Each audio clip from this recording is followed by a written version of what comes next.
we see kind of the mask of man give way to the ego of the monster as you move throughout the story, and that how much of the man aspect is a mask, how much of it is past kind of memory kind of filtering through. A lot of the things we've talked about with other works like with Lord of the Rings and Gollum, and the idea of pity over hate for the creature is Yeah, particularly given voice by Mina for obvious reasons. To the point where Tolkien may have even taken some of the inspiration of that kind of thing from this actively. I wouldn't be surprised. very possible. But yeah, just getting that establishment of him as a being, as a person, before we see him as a monster, through the lens of Jonathan, was very, very powerful, very effective for me. Again, I really like that dynamic, and I think when the journals go from one to the other, as they're reacting to these situations, whether it be Van Helsing trying to prove it to John, or John making his own observations of Lucy and Mina as they slowly turn, I think that's really well done, and I think that dynamic really, again, it's very strong. I was trying to figure out how did Bram Stoker put himself into this mindset, like because he kept it. It was the insistence of like that feeling of being a prisoner, like I'm stuck in a prison, like and the idea of like spending that kind of time, sort of like alone and unmolested, but still feel like you can't leave, like in a palace or whatever. I just wonder, did he do something like this to get into that mindset? Did he was this part of his research? Did he go on some kind of trip or trek like this? Because it felt like he understood that a little too well, almost like he'd actually done it before. Like it felt very, very just true to life. Hello, ladies and gentlemen of the internet, and welcome back to Fanalysis Classics today. I'm Callum, this is Matt, Hey everybody, welcome. and this is Evan. Greetings. And as you can see from the title and thumbnail of this video, today we're going to be talking about Dracula, which we've been very excited to get through over the last few months. This was recommended by yourself, Evan, if you'd like to jump in and kind of give the viewers a overview on what drew you to this book and what made you suggest it, besides Halloween, obviously. I was about to say, it was originally pitched as a Halloween special, but we are slightly late to that party. But, there's still a general feeling in the air, so I don't think it's that bad. But yeah, this is a book I've actually wanted to talk about for a little while. Mainly, well, it's twofold. One for because of the season, obviously, and also this book really came into my life at a time where I truly began to appreciate literature as an art form. I first read this when I was 15, back in high school, and it's really always stuck with me ever since. And honestly, as far as just the general, pop culture zeitgeist, I would honestly argue like this is one of the most influential works, not just in horror, but really period. I mean, Dracula's kind of one of those characters that I would argue kind of even transcends the genre that he was initially sort of created in.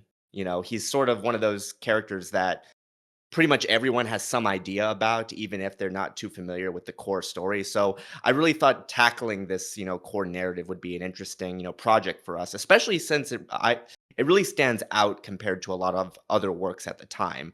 This is written by Bram Stoker, full name Abraham, and published in May of 1897. So we're definitely going pretty far back for this. I would even say this is definitely the oldest book we've ever reviewed up until this point. Oh, without question, yeah. Not even close. Yeah. I So, like thought I said, Plagueis came out 1 year earlier, but that was just me. So, fair enough. yeah. But, yeah, I wanted to talk about this because it's so unique, because it has such a place in history and, perfect time of the year to, cover it. So, yeah, with that established, where do you wanna go from here? Do you guys wanna sort of, well, I will say this, I've obviously read this before, but this was new for you guys. So just what are Mhm. your, general impressions just from the get-go? So yeah, I had never read this book before. Somehow, just I do own at least one copy somewhere. It's probably at my dad's house. I was looking for it and I can't find it, so it's probably in my closet at my dad's house. But yeah, I've just never gotten around to actually reading Dracula. But I think you said he's kind of transcended like his genre. I think you can take off the kind of. He's one of, if not the most like adapted characters from literature, just to film, like just to Mm. film. Then Mhm. you take all the other mediums of that art and publications come in, and yeah, he's pretty ubiquitously known. Mhm. Um, so of course everyone kind of knows who Dracula is. I grew up not really watching any of like those old movies. I was never into like classic horror too much. The only character that ever really appealed to me, um, was like The Mummy. I think that was just because Egypt is cool. I didn't really care too much about like, Frankenstein, which bears almost no resemblance to like the Mary Shelley original, like Dracula's more or less the same way. I mean, kind of like the look, like that whole Bela Lugosi slicked back hair, upturned collar, that he doesn't even look like that in the book, for example, but that kind of became A popular the image sort of set the yeah, standard Bela yeah, Lugosi, just not just Mm. in the like you're saying, not just in the visual flair, but just how he talks and sort of yeah. presents itself with, Yeah, the the Hungarian super sort of accent and cheesy, what yeah, exactly. Mhm. You think of like, have you guys ever seen Ed Wood, Tim Burton film Yes. with Johnny Depp? But yeah, You're what's it? asking Martin Callan Latt. if he's seen a movie? I know. It's Uh, always just straight from I, the shake of the head.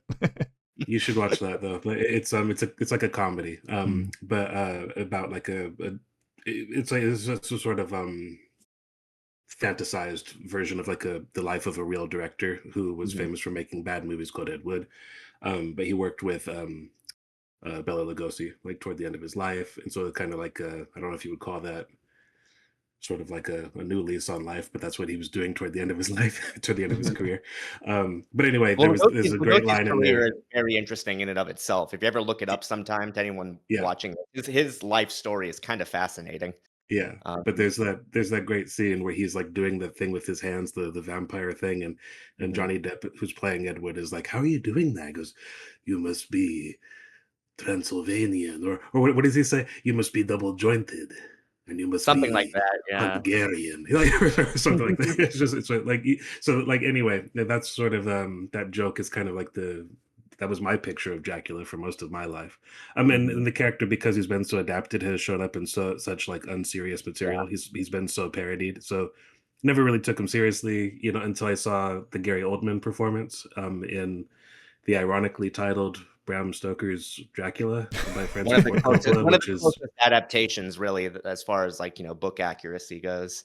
but it's also like for people who are real sticklers on that, they hate it because they invented the love story and everything, and Mm. Yeah. changed a lot to do with the That's whole why I the said whole close, thing. not completely. Mm. Yeah, I mean, A I take don't on it. mind it, obviously. Yeah, yeah, but that Yeah. was sort of my gateway into it, and also, but before that, it was weird because I had seen the Simpsons Christmas or Halloween special, so like when Mr. Burns turned up looking like that, I was like, what the hell is that? And then Yeah. like, oh, it was based on Gary Oldman's performance, like with like the butt shaped like sort of geisha hair and like the Yeah, red robe or whatever. Yeah, amazing movie in its way. It's not for anyone who wants to call themselves like a book purist, but that was sort of my sort of gateway into the story. That was the closest I ever got to the book, yeah. prior to actually reading it, was that performance. So yeah, and I would like to actually talk about that movie in and of itself someday, maybe Mm, after we've all seen it, because for sure. I think only two out of the three of us have seen it. Oh, Three who guesses guesses? who. Yeah, who guesses who hasn't? It's Yeah. becoming an open Anyway, secret that Callan. I'm terrible Yeah. cinema at this point. But yeah, no. The closest I ever got to having this book really in mind was it was on my shelf because it always has been. It was one of those ones among the classics, as so many of them are, that's just forever on the back burner of I need to get to that someday, and then never do. So I was really happy to have the kind of more of a reason to do it than just idle curiosity. When Evan suggested it for doing it this year for Halloween, because yeah, I've always had that curiosity, but just never quite had the urge to actually pick it up and go through it. I read a little bit of it, but I also listened to the audiobook as well, just for the sake of time, getting it done in time for this one. Both experiences were absolutely fantastic. I really, really love this book. There's a difficulty engaging with some of the classics. Some people find, I think, and I've definitely struggled with that myself in the past. Just based on the different techniques and style of prose, and the fact that these have aged.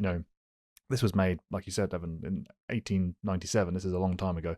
But Mhm. this particular example of it, it really doesn't read like it. This Yeah. is fascinatingly modern in its approach. Granted, it's coming through the lens of journal entries, which helps. It's people's character voices deliberately as part of the Yeah. style, which I think is what gives it the biggest leg up. And, if any one thing does, it's that. But even having said that, there are archaisms in the way people talked back then, and the way people communicated is very different. And though that's still here, obviously, um, I don't know, the way it's kind of laced together, and the timings There of it, and the emotiveness in particular. There's a lot to be said about the emotion of each character in this book and how that's expressed, that I think really carries through and kind of lets the modern audience really appreciate it in a way that you might struggle with some other classics, more kind of formally written.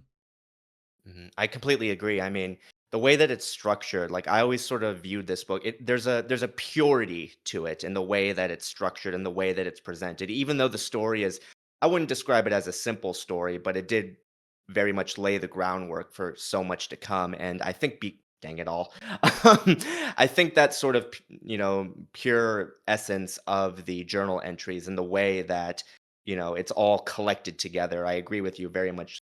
Leads to a certain staying power that other classics of its time may struggle with.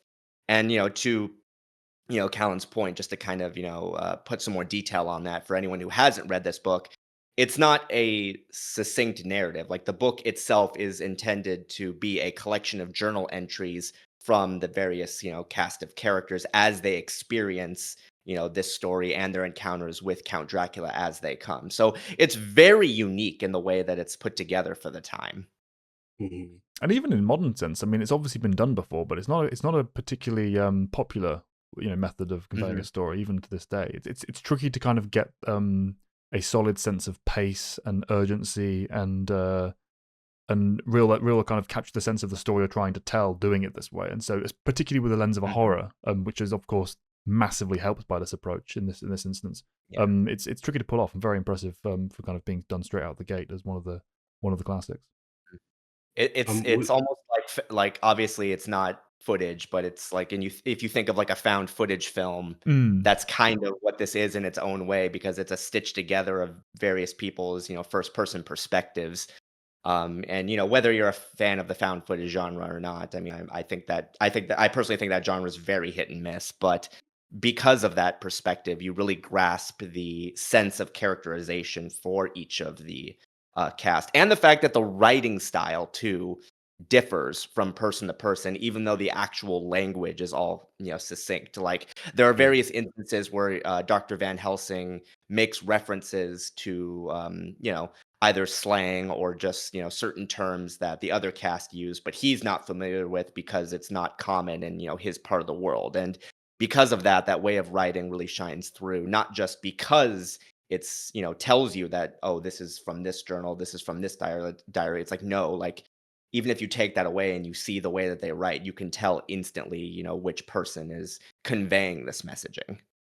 Yeah.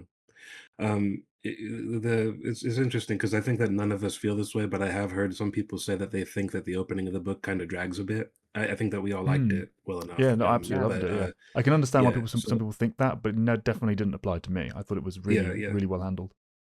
I yeah, think it and does I a good think job of honestly setting the tone and the sort of pace. Plus, you really do need the setup for the Mm. characters before they're flung into this situation, because the big horror aspect I feel of this book is you essentially just have regular everyday people who are being thrown into encounter with something quite literally not of this world. So you need that extra time in the beginning to really set the stage for what regular life for these people is like before they have those encounters, in my view.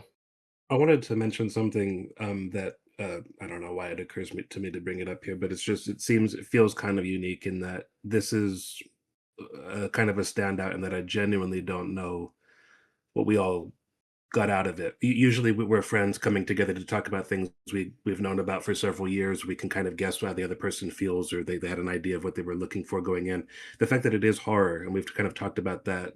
I mean, we don't talk about horror, and I don't know any of us to be particular horror fans. In fact, I don't know if that's the case. So I'm just wondering, what did we all like about it in broad strokes before we get into specifics? I mean, I wouldn't say I'm a hardcore horror fan, but I do enjoy the genre. I also Mm, really I like the gothic aesthetic, and I like the sort of the drawing on the various influences from various, cultural legends in order to create this character and sort of create this sort of world, in the sense of like drawing on these various folklores. Because obviously, like anyone who knows anything about like vampire folklore, Bram Stoker didn't invent vampires. Like those stories of that like existed way before he did this. But he did create Dracula the character.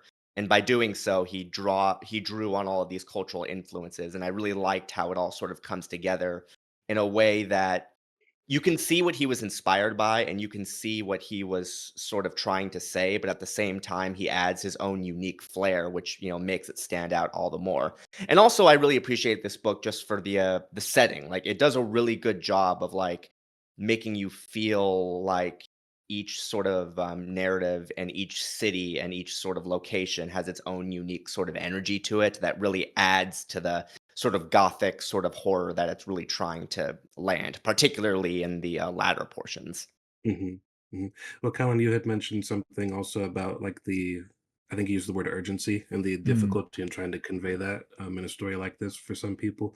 Um, so sort of dovetailing off of what Evan just laid out, did you feel like I mean, aside from the fact that it's Dracula and you just know through mm. osmosis what you're getting by going into Dracula, did you feel like you understood the point of each character, like each domino or whatever that was being set up, like as it was happening, or Not as it you was like happening. because of the fact That's that none something of I us felt think. any kind of drag, you know what I Yeah, no, mean? no, yeah. It's like Urgency was more yeah, the general sense across the style as a mhm, whole, rather than specifically with this book. Though this book does have excellent pacing, particularly mhm, for the last two thirds when it comes to the urgency factor. But it's intentionally putting that aside for the early third. It's a slow burn. Part of the success of this as a horror piece, I think, is the fact that it is letting itself build up the ambiance, letting itself build up the dread, letting itself build up the mystique. Dracula as a physical entity, as an actual threat, isn't really the point of the story. Beyond a certain point, once you actually get to him, it's one of the critiques of the book, if in my opinion, we'll get to later. Once you actually get to addressing him as a physical entity, it's not really a big problem for them. It's done and dusted, really. But the power of it is literally the power of it is that all of the dread and suspense built up to it by the kind of reader and through the character's perspective feels that sense of what do we do, how do we face this, this existential threat, this metaphysical entity, etc. All of that's done in the fact that we've seen the slow build up ahead of time, mhm, the suspense and Mhm. fear built on the cultural apprehension of the time of different aspects of the lore, the little tidbits and stuff dropped in by characters who do know a little bit more, like Van Helsing, who I mean is talking about Dracula. He's gone on to be a cult classic in of itself.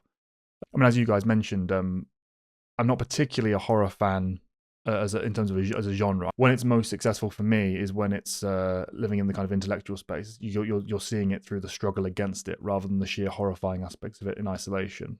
Which this is what is what this book is focusing on itself. It's not really about the entity. It's not about the creature. It's about the fear and dread, which is where I love the kind of genre. So it Yeah. did a lot of heavy okay. lifting for me there, and kept the excitement going, even though it is intentionally a slower paced experience for that first third. Particularly when we take a step away from Jonathan Harker and his journeys in Dracula's castle to the diary Right. entries and letters Well, exchanged between The main Mina and city. Lucy for a short that's why I while. was asking because some people find the Jonathan Harker, who we'll talk about in more detail Mm, soon.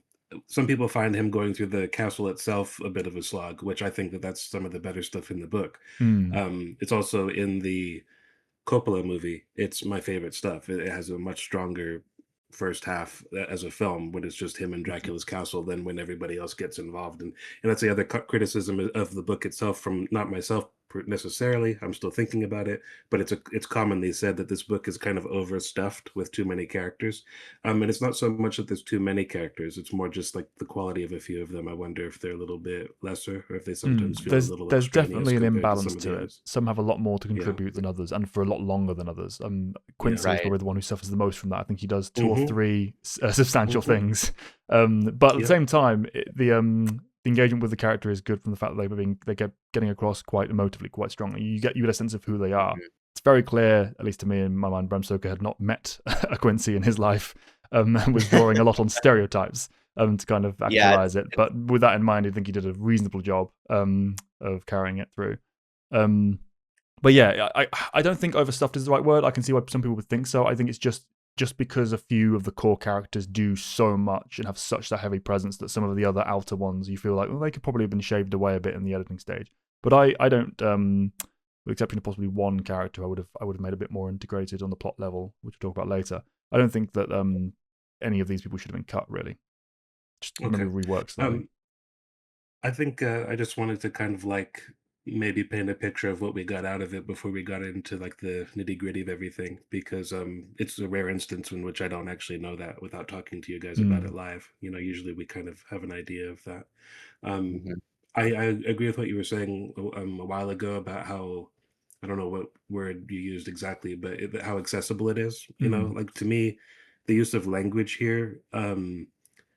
It's funny because I don't have the best memory for any particular quotes or passages off the top of my head, but as I was going through it, I found it quite delicious writing and quite compelling and kept wanting to. I think I Mm. did it in about 3 sittings, you know, and it's not the shortest book, it's not the longest book, but it's not like a novella, it's a full book, you know.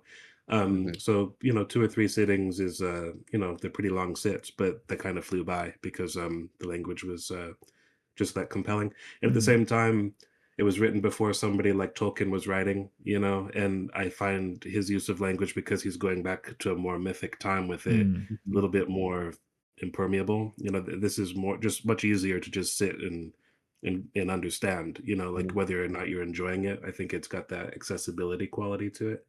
Hmm. So yeah, if anybody hasn't read it, I would recommend it just on that alone. Is we talked about Evan in particular highlighted the strength of the writing between different perspectives and how that Hmm. feels quite like a modern thing. And at the time Mm. he was writing, I guess a novel in itself was not that new of a concept. Novels had only been really around for maybe like what Hmm. 150 years or so, like at that Around point in that, yeah. like their Popularly, modern anyway. and you know incarnation. And they weren't nearly as accessible as they are Hmm. nowadays too. For a So that's multitude Hmm. of also something reasons, to yeah. consider. I would genuinely love to like have to read an account of like people's initial reactions to this book back in 1897 just to see what people were saying about it. I bet it was absolutely fascinating because Well, yeah, that's where I think a yeah, lot of the horror comes from is the yeah. uncomfortability with the topics I mean, sexuality, for example, is like a huge theme of the book, you know, Mm. and Yeah. I mean, for a Victorian audience, it's going to be pretty Something like that the movies this is tend to taboo. ratchet up Yeah, quite a bit, as we yeah, mentioned for, yeah, for sure. your opinions on But that but on it's that but it's area, still but there in the book. I mean, it's Mm. pretty, you know, yeah. littered with it. Just the concept of what a vampire is and does, you know. Uh, you know, Mhm. and also just the very different social standings between men and women writ large. You know, like I mean, that's a huge bit of business with how the characters uh, interact and what's expected of them and how they conceive of themselves and others throughout the story. But Very anyway, we could irritatingly probably starkly so for one particular portion of the book, where you just want to Yeah, shake them and like, yeah, what the hell are you talking about, people? It's yeah. like, I you don't I bench yeah. that one. I do want to say before we move into just some the specific characters, Mhm, although you're absolutely right, Matt, in the sense of like Bram doesn't really rely on like a lot of like flowery prose language in the way that it's presented. There are some moments I do where that sort of thing does kind of come in the sense of like the character descriptors. Like I remember this one sequence where I believe yes it was Mina who when she's kind of like, teasing Van Helsing a little bit, she describes it as, "Oh, well, you know how we women can be sometimes, but I think that's a little bit of the leftover taste of the apple from Eve." Stuff like Mm. mhm. that. And it's just kind Well, of there, and you know what she's kind of referencing, and those don't come up very frequently, but some of those descriptors can be present in the writing in the sure. sense used of like to describe specific reactions rather than specific settings. So it does come up from time Because to time, but it is more simplicity. because of the time he was writing, the culture Yeah. that shaped him, the audience he was writing for, there are an awful lot of historical references, Mm. but also to literature or theology. He talks a lot of. There's a lot of biblical, a lot of Shakespeare, Mm. a lot of things like that. With Science Shakespeare, of and course, personal obviously philosophy as took a well, lot which from the drew me in Bible. quite a bit. I really Sure. like Yeah. the kind of Yeah. that the glare of that shining through. Mhm. Hmm. There's a lot of Yeah. like back and forth like conversations where you can see like the points like ping from like one character to the other, but it's not just like and so said this and so said this. Like no, it's actually like it is actual like fluid dialogue, but it's presented in a way as if like we keep saying as if somebody is like writing as they are talking, which I Mm. think he. it's very difficult to balance, I would argue, but I think he does a really, really good job because everything feels just long enough for you to get an idea of the overarching plot without feeling, dragged down. Yeah, he hangs a few lanterns on the hand wave of why they're getting all of this across in very particular detail. In the sense that I've heard people talk that journaling quickly at the end of the day can help enhance memory, which of course it can, and it's a good Mhm. interviewing skill and good for being able to assist Shorthand. partners and yeah, exactly. Just he does very early on. He establishes why this style is making sense within the world as well to help that immersion factor. Not that it's particularly important anyway. Everyone knows for this to work, we're going to have to kind of let that slide. But he does a good job of making it that very easy to do, I think. I do that in my own writing as well, and in my case, I think it is a little bit of a cheat. It's sometimes if I have characters who I know are going to be alone for a while, I find a journal in-universe journal for the character quite helpful, so they can get their thoughts down or send them in a letter to somebody. Um, and I've always liked that as a tool, but it is just a helpful kind of cheat. Yeah. But yeah, in this case, you use the word balance, Evan. I don't know if it is. I don't know if I would say it's balanced, but whenever he deviates or whenever he uses a lot, like it doesn't bother me. It's kind of like I was trying to think of like an analogy while you were saying that. I didn't really come up with a good one. I think like if you're making like a soup, you want everything balanced. And if you have like a plate of sushi, you kind of want different things from each thing, but you want them when you want them and they all complement each other. I don't know, you could say that's balanced, but it's what it's supposed to be. Sometimes you want like a sharp hit of like wasabi. Sometimes you want to like cool that down with something, that kind of a thing. Because his characters do go on like lengthy screeds, but it's always entertaining like when they do it. Like he has many characters that just give like a long monologue. Like, I think about the Yeah. guy who was giving like talking about like the locality and just that's all nonsense. If you've got it wrong, and I know best. And in the time I've been alive, and he just went on and on and on Yeah, and on and always on at the and on. service of And it character never voice, bothered me. though. Yeah, always at the service of Yeah, character voice, even when it sometimes yeah, steps away from plot significance, which even then, relatively rare. I always Mhm. found there was a richness to the voice and like, oh, this is a slice of mm, life there. You Right. can feel like that sense of local sure. influence. Because he Some- does get good at what you're talking about when the characters actually are together. Like there is Yes. like good dialogue, so he gets better at it as it goes along, where it feels like it's just allowed to come to the fore because the characters are not alone or Mm, reading or writing a letter or doing a journal entry. They're actually doing stuff together at that point. So that works. He is talented at it, and at that point, I would say mm, yeah, it's pretty perfectly balanced. But a good portion of the book is set up with the characters kind Mhm. of off on their own yeah. tangents, But the tangents never bothered me. Like they Right. just didn't. But I think they would some people. Just I wouldn't blame them for that because of the some people find that monotonous quality uh a bit glaring, Mm, with not necessarily this book, but just in general, yeah, yeah. with writing in general. Yeah. Yeah. One thing else I also like that he does with the descriptors for each entry is that sometimes he'll add an extra bit to sort of help set the stage for what's going to be talked about. Like for example, like after what happened with Mina, well, first happens. The next entry from Lucy, sorry, from my mistake. The After what happened to Lucy happens, her next letter from Mina to her, it says, letter sent by Mina to Lucy, and then it'll say unopened Mm, because she never received it because we know what happened. So you're seeing it's a good way of showing the passage of time, and it's mm, also a realistic way of showing like I mean, there's no instant messaging in 1897. So you have to think like, okay, like if you send a letter out, there's going to be this amount of time that's going to pass until they receive it. So I like that he uses that as sort of a shorthand to set like, okay, this is what information this person has at this time, and this is why. Or they'll say something like, oh, this is a memorandum that's been posted into the mm, journal, and that's why it's written slightly differently. But we need to set this up because it's pertinent to this plot element that's going to be showcased in this journal later. I really like that he does that because he doesn't it's again, it's saying a lot with the little because from that one descriptor alone, we know instantly, okay, there's going to be a slight difference to this and this is why this character is going to be reacting this way even though we know from a previous entry that this event already took place or will took place. Again, really smart writing there. And so often in the service of enhancing the already existing tone as well. Like the fact that it makes Mhm. that flavor of dread and horror and sadness that this letter was never received by the recipient. Just it adds so much to what will be read later on. The impact that there isn't necessarily quite as much time you want to spend on plot wise. Diving into that. It's really strong there. He's also very good because there's obviously a lot of catch up between characters as they communicate and relay what they know. Often with the actual letters that we ourselves are reading in our own experience.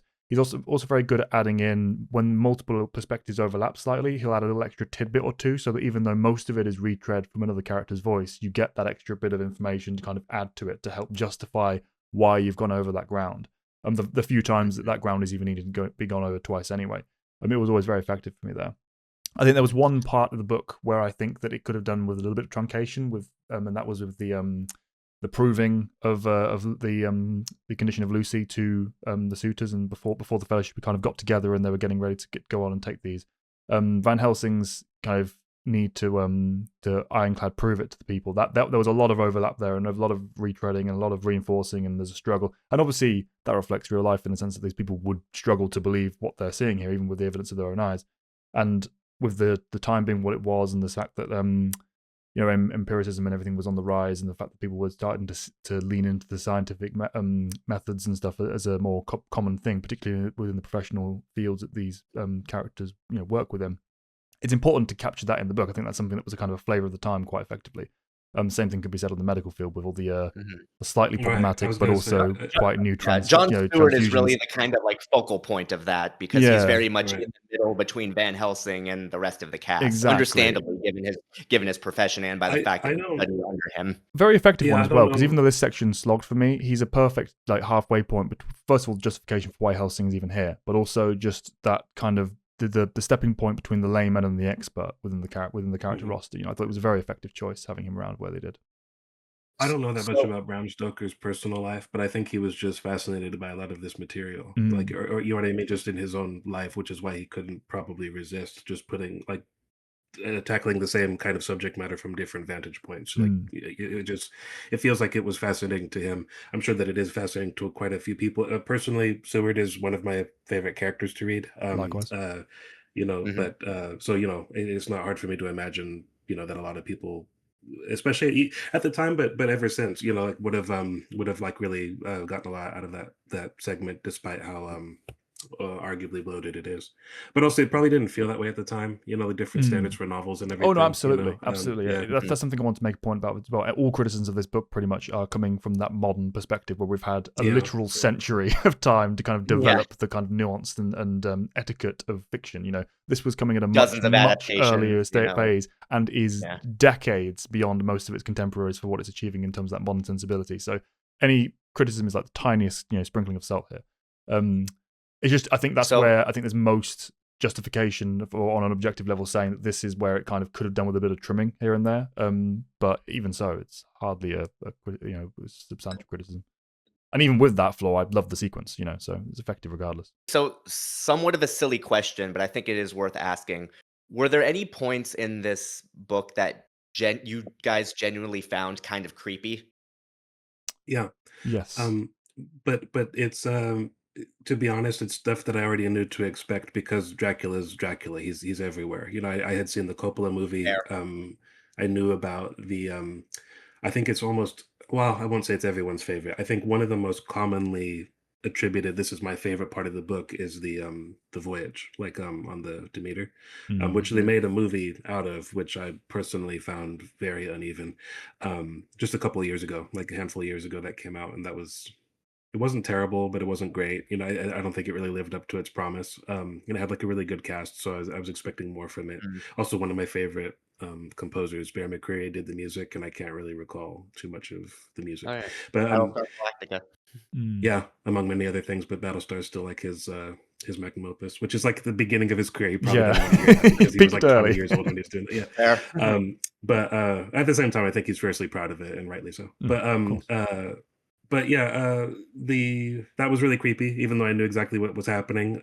The stuff in the castle works really well, despite I know that like the back of my hand, because I've seen the Coppola movie so many times, and that's pretty true. Well, the sheer anxiety of it, like I feel exactly the way. He does a really good job of just setting up the gradual, like what is going on that Harker is experiencing, and the feeling of being trapped in this massive castle. Again, like you really do feel the weight of what John is going through, and it's just the feeling of there's no escape, and like I don't know what this is, but clearly like he's not what I thought he was, and the character voice in that I think is really strong. So that was the rationality as well. Sure, I think that was the strongest like Harker was for me, was because it was also because like I was trying to figure out how did Bram Stoker put himself into this mindset, like because he kept it was the insistence of like that feeling of being a prisoner, like I'm stuck in a prison, like and the idea of like spending that kind of time sort of like alone and unmolested, but still feel like you can't leave, like in a palace or whatever. I just wonder, did he do something like this to get into that mindset? Did he was this part of his research? Did he go on some kind of trip or trek like this? Because it felt like he understood that a little too well, almost like he'd actually done it before. Like it felt very, very just true to life. Like I was genuinely, I felt like I wasn't reading Harker. I felt like I was Mm. reading the author talk about like how he felt in that situation, which is Yeah. really like perfect, just like a perfect writing quality. I can't think of a word, like vicarious experience. Like he's able to like portray that perfectly. But yeah, I really loved that. That was where Mhm. Harker really. I was surprised by how effective that was. Like I said, because I knew all the beats, but it felt really just really fresh all of a sudden. Yeah, I What about really you, love that as Callan? well. Despair has its own calms. Like there's an internal Yeah, that's a understanding good of the line. psychology of Yes. dread and fear here, all littered all throughout the story. That I really appreciated because again, that's where I kind of I most enjoy horror. It's that internal struggle and the fight against courage in the face of fear, etc., and dread Was and the understanding. questioning of your own sanity Yeah, actually going exactly. along with it That's what after I a was building while? Yeah, up to. yeah. That's the thing that, but in Yeah. particular with the Jonathan sequence, I think it's not quite a missing piece because you wouldn't really be able to fill it with the format he's chosen. But the missing piece in the Jonathan we know as he's leaving the castle and the temporarily mad Jonathan we receive when he resurfaces later in the story. I'd like to see that bridged ever so slightly more and have some of the material put into the story a bit because post his experience in the castle, we get moments with him later on, and he does resurface a bit, and you get to see some of the flair of his character. But most of his high points within the story come from that early sequence and what he delivers Yeah. information-wise to the rest of the Mhm. character roster. I would like to see like a bit of the kind of that Jonathan hero mode shine again later on in the story, just kind of help justify his presence a bit because he's a really interesting character and really enjoyable, but he doesn't have as much to offer as the rest of them past that initial intro sequence. So yeah.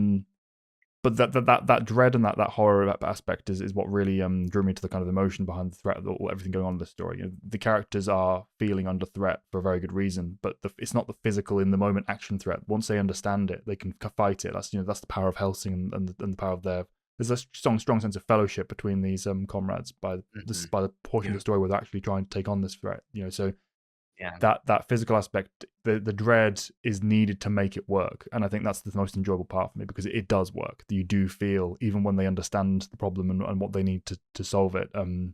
There's still that sense of this can get very quickly out of hand, and we know what this has done. We know what is at risk. The choice, again, we'll get into the details a little bit later now, but choice of having Mina be the ticking clock added to that as well was a very solid one. Irritatingly integrated in terms of how the characters were acting to allow for it, but it was good to have that added in to make sure that when we got to that stage of the book and we understood a bit more of the problem and some of that kind of mystique had been peeled away through the knowledge of Helsing and the kind of the briefing he gave them all, having that kind of ticking clock of well, we now need to act now or we're going to have much bigger problems very very quickly, was a very clever choice. I think he was a man of vast experience, particularly for his time, to be able to lean in some of the things he's talking about here and expressing them. Reminded me of Yeah, and one of my favorite. Steinbeck in that way, actually. Oh yeah.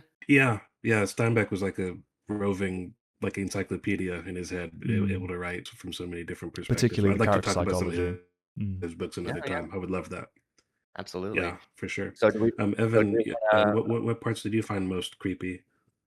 honestly, the two that really stand out to me are the one where John first sees him crawling down the wall. Because up until that point, I say that because, like we were saying before, up until that point, he's very much uncertain of what exactly is going on. And when he finally has that confirmation of like what Count Dracula actually is, like the sheer horror that he's experienced, like he's like just barely holding on to his sanity because he literally like cannot comprehend what he is seeing because again you have to put your sort of headspace in that of the everyman, like you're just an average person and suddenly you see your host crawling down a wall in a very inhuman way. Like the way that that's set up, it sort of builds to this crescendo where John finally sort of comes to this revelation, and that makes the sort of horror that he's experiencing, I think, land all the more harder. And then the second sequence, again, that we've already talked about was the ship scene. I love the fact that when they find the captain's journal, the way that it slowly describes his crew's descent into just madness and chaos as this is, unfolding, as none of them really fully comprehend like, what's really going on. I think that was really powerful in the way that it's set up. And again, just imagine you're an investigator, you see this just random ship come into port, there's no one else on it, the captain's dead and tied to his mast, and you're reading this journal as, his final entries sort of slowly start to morph into just this, crazy, like maddening tale. Like, yeah, that's horrifying. And again, the fact the setup is really well handled in those sequences. So I would say it's definitely those two for me. One of the things about that I like the most is the struggle of the instinctive and the rational. Like these are people who are coming into a world of science literally within these decades. This was when the great kind of renaissance of that was happening, at least for the average man anyway. And it took seeing this man scuttling down vertically like a spider to finally kind of make him, okay, I have to believe the evidence of my own eyes at this point. The creepy weirdness that would have sent a peasant running, 100 years ago, I was kind of able to explain away in my own mind. But now that is just too much, it kind of pushes him over the edge. That's the breaking point, literally. Yeah, I think it was really well handled. And that piece of kind of acceptance and believability and that struggle to believe the truth of their own eyes is carried through the rest of the story with all of the other characters as well. And again, with the exception of the sequence I mentioned with the proving for Seward and the rest of the suitors, I thought it was perfectly handled across the board. Very strong. And of course, there's like the obvious like writing pros of the fact that now that he's seen this, he'll be more willing to accept what they have to do later on in the book. So again, it's structure and payoff. But now that we've kind of covered, all the basics, do we want to move into the individual characters? Yeah, for sure. You mentioned Seward was a favorite of yours, Matt, and I know we've got a rough sequence of this we want to go through, but just before we do, who are people's favorite characters in this book? Because I have very clear two in my mind. It's more like it's less him and more just reading him. I want to point out, like, that's how I should phrase it in terms of the enjoyment of their sequences, rather than just purely their engagement as characters. I don't know. It's difficult for. I'll go after Evan. Evan, you go ahead. I got to think about it a little bit more. Honestly, I really like Van Helsing and Stewart, like as a duo. I think they play off each other really, really well. They both get a lot of really good moments. And again, I like the fact that you have Van Helsing, who's like the more experienced, more knowledgeable one of like what exactly is going on, and Stewart as that middleman between Van Helsing and John and Mina and all that. Again, I really like that dynamic, and I think when the journals go from one to the other, as they're reacting to these situations, whether it be Van Helsing trying to prove it to John, or John making his own observations of Lucy and Mina as they slowly turn, I think that's really well done, and I think that dynamic really. Again, it's very strong, and I mean, honestly, I could read a spinoff just starring Van Helsing and John, because they have such a good dynamic and such a really good understanding of each other's personalities. Again, I would say because of that, those are my two favorite, because in a narrative like this, you want a very consistent flow from one to the other, and I think between the two of them, that's the most strong.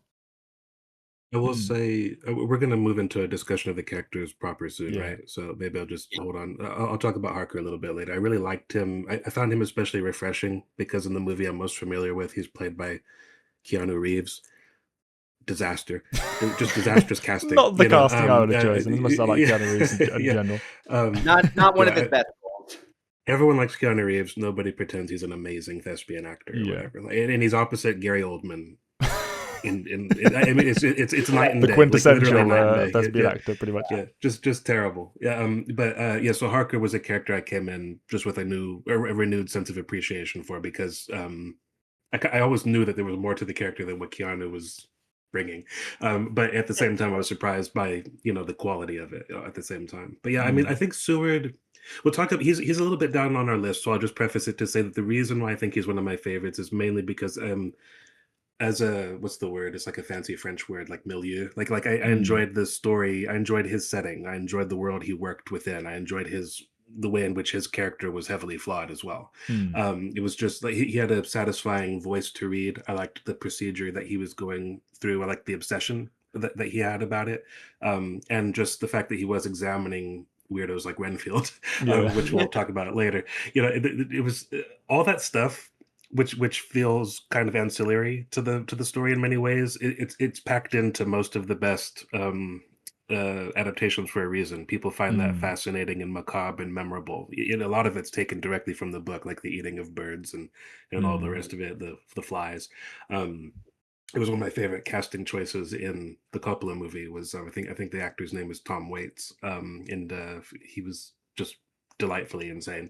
Like his opening is like him turning around with like a platter like of flies and like maggots. He's like, "Careful, old dove, you Doctor Seward," and there's just like. They're just treating him like, oh yeah, well thanks, and how do you feel about about that? Just to kind of great performance. But the same thing, Evan and I, we watched Nosferatu together, and the character was he the same character? Was he kind of like a stand-in? There was somebody doing many of the same things. I feel like there were two characters kind of rolled into one there. Do you remember the old man that dispatched Yeah, Barker to the yeah. It was kind of like he was his boss, and it kind of was playing the role of Renfield as well, though. Kind of matched them Um, together. Yeah. that happens a Um, lot over the years. I'm aware, broadly speaking, that Lucy and Mina kind of get rolled into the same character in Mm. many sort of lesser adaptations that have happened because the character has been around. Like I said, Dracula's been in like well over 200 films, like maybe close to 300 over like the hundred some odd years that films have been a thing. So there's like two or three every year, pretty much like Dracula right. adaptations in some way or shape or form. And in many of those, Mina and Lucy get shortchanged. And I feel like that kind of happened in the Nosferatu version with that character. Great film though. Still, I would recommend that in a different way. But Mm. anyway, we can probably transition into. Did everyone answer the question of who their favorites are? Founded. Or No, I didn't. okay. Mine would be Mina and Seward. Again, both, as you said with Seward, in terms of like what his perspective is offering as a bridging kind of character to the rest of the cast, but also just general aiding of the ambience of the story. And whenever we're taking a step Mhm. away from the occult for a bit, or at least what they're aware of as the occult at that point in the time of the story, and into the more just everyday life stuff outside of Whitby anyway, which I think was probably the peak of it for me. Is just everything it does to lend that dread and that horror and that creepiness and that okay, what's going on here experience, and you're tying into the kind of scientific method that's going to be carried through the rest of the story. I just thought was very effective. But Mina was just a delight in terms of character voice and in terms of the kind of emotional resonance between the rest of the cast. Both most particularly obviously with Lucy, but also later on with the rest of the fellowship, as it were. They all like what she's bringing to the table. And what she's bringing to the table is so much of the plot heavy lifting. It's infuriating that they bench her when they do, when she's the one who's been offering the most outside of Helsing, and will continue to do that once they bring her back in, if for other reasons. Just Well, I very feel like in powerful, the very effective movies, story yeah. telling, using with her POV as the main lens. I very much enjoyed it. I think that's picked up more on in like the more recent like Nosferatu is more it's more I mean you could say that she's like the hero like you know what I Mm. mean like I mean it's not so much like everybody else is kind of like a hanger on to it or her version of the character. I can't remember if they changed the names of them to be honest. Um but the because there's a whole thing about like Nosferatu was sort of like a German ripoff of Dracula and Mm. then that film entered into some sort of copyright Right, because uh they couldn't get the rights to the name from well like Bram Stoker was already dead and his yeah, widow was was still like around. yeah, And and whatever case they argued it so well that not only could they no longer be making the film, they were supposed to destroy the Prince of Nosferatu, but some of yeah. those had already wound up over in America who didn't care because there were profits to be made. So Mhm. so you would get like the Dracula story with the name changes. Like that's what Nosferatu Mm. was. He was just Right. steal the story and change everything. And so when you get this Nosferatu that it's Robert Eggers, great director whose name I'm flubbing right now, that he just made. I think they're using different names, possibly, but it's the Dracula story. But they Mm. pick up on the fact that she's like mainly the hero, I mean, she is the central and protagonist once you step away from the Jonathan sequence at the early stage. that's also She's true the in the one that Coppola carries it all version. through until Helsing kind Yeah, of takes the kind of mentor role within that space. She is mhm, the one who sure, most heavily carries the central attention through the rest of the story, and I think most right. effective as well. Mm. Right. The But the issue with the Coppola version is just that kind of a lot of what they give her to do is warped and changed because they made it into a love story between her and Dracula that isn't Yeah, really reflected in the book. mm, Um, to say the least. but not but it's still not at all, but it really. but it's you're right. It's not they invented it. I mean to say like for the Yeah. film. Like even like his origins as a vampire, which are explored in his backstory in the film, they're not really central to the book. Mm, Mhm. Um, we Which didn't talk about it, but like he's like loosely based on Vlad the Impaler, mm, or two or three different Vlads as well. I think to say, not purely all just one person. yeah. Again, Bram, Uh, like, taking influence from a bunch of real and, yeah, legends, to make these characters. yeah. He does that scene where they're at like dinner together, and well, there's a couple of different dinner scenes, I suppose, but like when he's going on about like his lineage, like Oldman's dialogue was they lifted a lot of that directly in the Coppola version, like when he talked about how he said something. It's like a really nice line, like "What angel or devil was ever so great as Attila, whose blood flows in these veins," or something like that. mm. I remember Oldman said that. It's in the book, lifted directly. So, Mhm. and also Oldman took the job, by the way, because he wanted to say the line, "I've crossed oceans of time to be with you." That was the reason he read that in the script and said, "I want to do that." Like that was it. That's why he said Right. yes. Not in the book, though, So but, yeah, Yeah, yeah. it's no, it's not. creation No. of the film. That's one of the things I knew about it Yeah. actually. Yeah. Could have been in the book quite easily Hmm. though. It would have fit very nicely. It was an excellent choice Hmm. from the part of the writer. Mhm. Um, But, I but think yeah, but that brings us those to, are like, my two Dracula favorites. Yeah, so let's dive straight into the characters. Yeah. Dracula himself. I will say this, like, I like the fact that he's speaking of, like, Dracula himself, like, I like the fact that he is initially presented as this. I don't wanna say he's a flat character, but, it is interesting how they show him as having this sort of, character disposition, but then he slowly sort of evolves into just a force of nature. I really like Mm, that though, because it adds to the otherworldly nature of the character, and it gives the rest of the cast, their reactions to him. I think are really the sort of cornerstone to everything because again, he has a lot of character voice, but I think it's also worth pointing out is like none of his journals are in this. It's everyone's experiences with him. We never get a full POV with Dracula himself, which I actually really like agreed. I think that's because perfectly the less appropriate you know, the for the better. story. Yeah, the less you know, the better, and I actually really appreciate that. So And we get so much of him in the early stages. I mean, that's the point exactly. of the first sequence of the book. It's not just about setting up Jonathan as a character who is, like we said before, not too relevant compared to everyone else past his intro. But it's setting up Dracula and the threat and the stakes involved and giving him a personality. We see kind of the mask of man give way to the ego of the monster as you move throughout the story, and that how much of the man aspect is a mask, how much of it is past kind of memory kind of filtering through. A lot of the things we've talked about with other works like with Lord of the Rings and Gollum, and the idea of pity over hate for the creature is Yeah, particularly given voice by Mina for obvious reasons. To the point where Tolkien may have even taken some of the inspiration of that kind of thing from this actively. I wouldn't be surprised. very possible. But yeah, just getting that establishment of him as a being, as a person, before we see him as a monster, through the lens of Jonathan was very, very powerful, very effective for me. I think it's like you said, we don't need any perspective from Dracula. We don't want it. He works better as this kind of enigmatic, mysterious figure, told to us through the lens of other characters, and then the very few in-person physical glints we see past the intro are kind of the capstone to it. Mhm. Do we like vampires in general as a group? Just Yeah, I've yeah, never that's been fair. particularly I sold dig on him. them, like I mean, the kind of aesthetics of the creature and the this sort of a telling of them I like, but it's all about the mystique and the fear and the dread and the ambiance around them that makes them interesting to me, and the quirks. It's not about the physical being for me. I've always liked the historical aspect to it and how various different cultures sort of, interpret those sorts of legends. That's also something I like with Dracula in particular in this book because what he can and can't do, like there's a lot that's really left up to the imagination and you really do get the sense that like he's not just a particular, species of creature. It's almost as if he's literally born from darkness.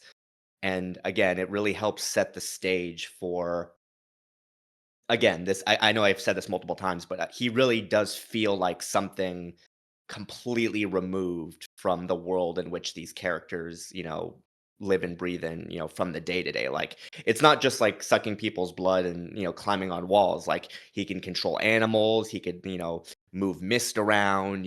There's some implications that he could even like control, fire. But again, it's Yeah, just enough is left up in the air for you to sort of speculate on, what he is. And again, I like that because it helps sort of sell the horror while at the same time keeping the mystery. I I guess the fact that do we think the fact that he's a monster is like the point of this story? Like, what do we think the point of the story is? Or is that just sort of like the impetus to get these characters together, and that they're saying something about society, something about their roles within it, something about human nature? So, or is the point of it more to do with like vampirism? Because like I feel like the vampire in itself, like the nature of a vampire, kind of is the point of most other versions of their story. Mm.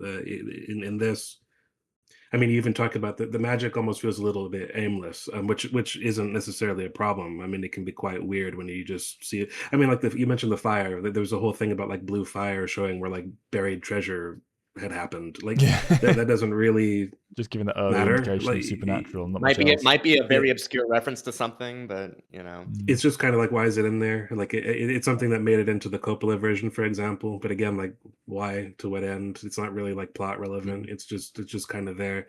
So I mean, do we feel like a connection to Dracula, to the idea of Dracula, because he's a vampire, or because he's uniquely Dracula? I guess is what I'm I saying. don't Is think like so. I I think I it's think it's the twofold. I think his character in and of itself opens up a lot of interesting possibilities, but I also like that he sort of represents one of the ideas that I think Stoker was going for in the sense of even as we progress as a society, it's important to remember the past and also realize that the past can hold, secrets that can both help you and harm you. So, progress isn't a bad thing, but at the same time, don't forget where you came from.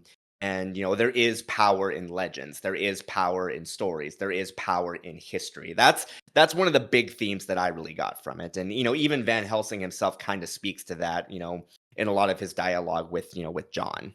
yeah, and questions of mind what you believe and have courage in the face of terror and horror and fighting against the abyss. That to me is where the strength of it lies because ultimately, Dracula could have been a werewolf, he could have been a lich, could have been a mummy from I Egypt. mean, he can become a wolf. Ultimately, it didn't it didn't really matter what he was. It was the threat that he represented to the people and their mm, way of life.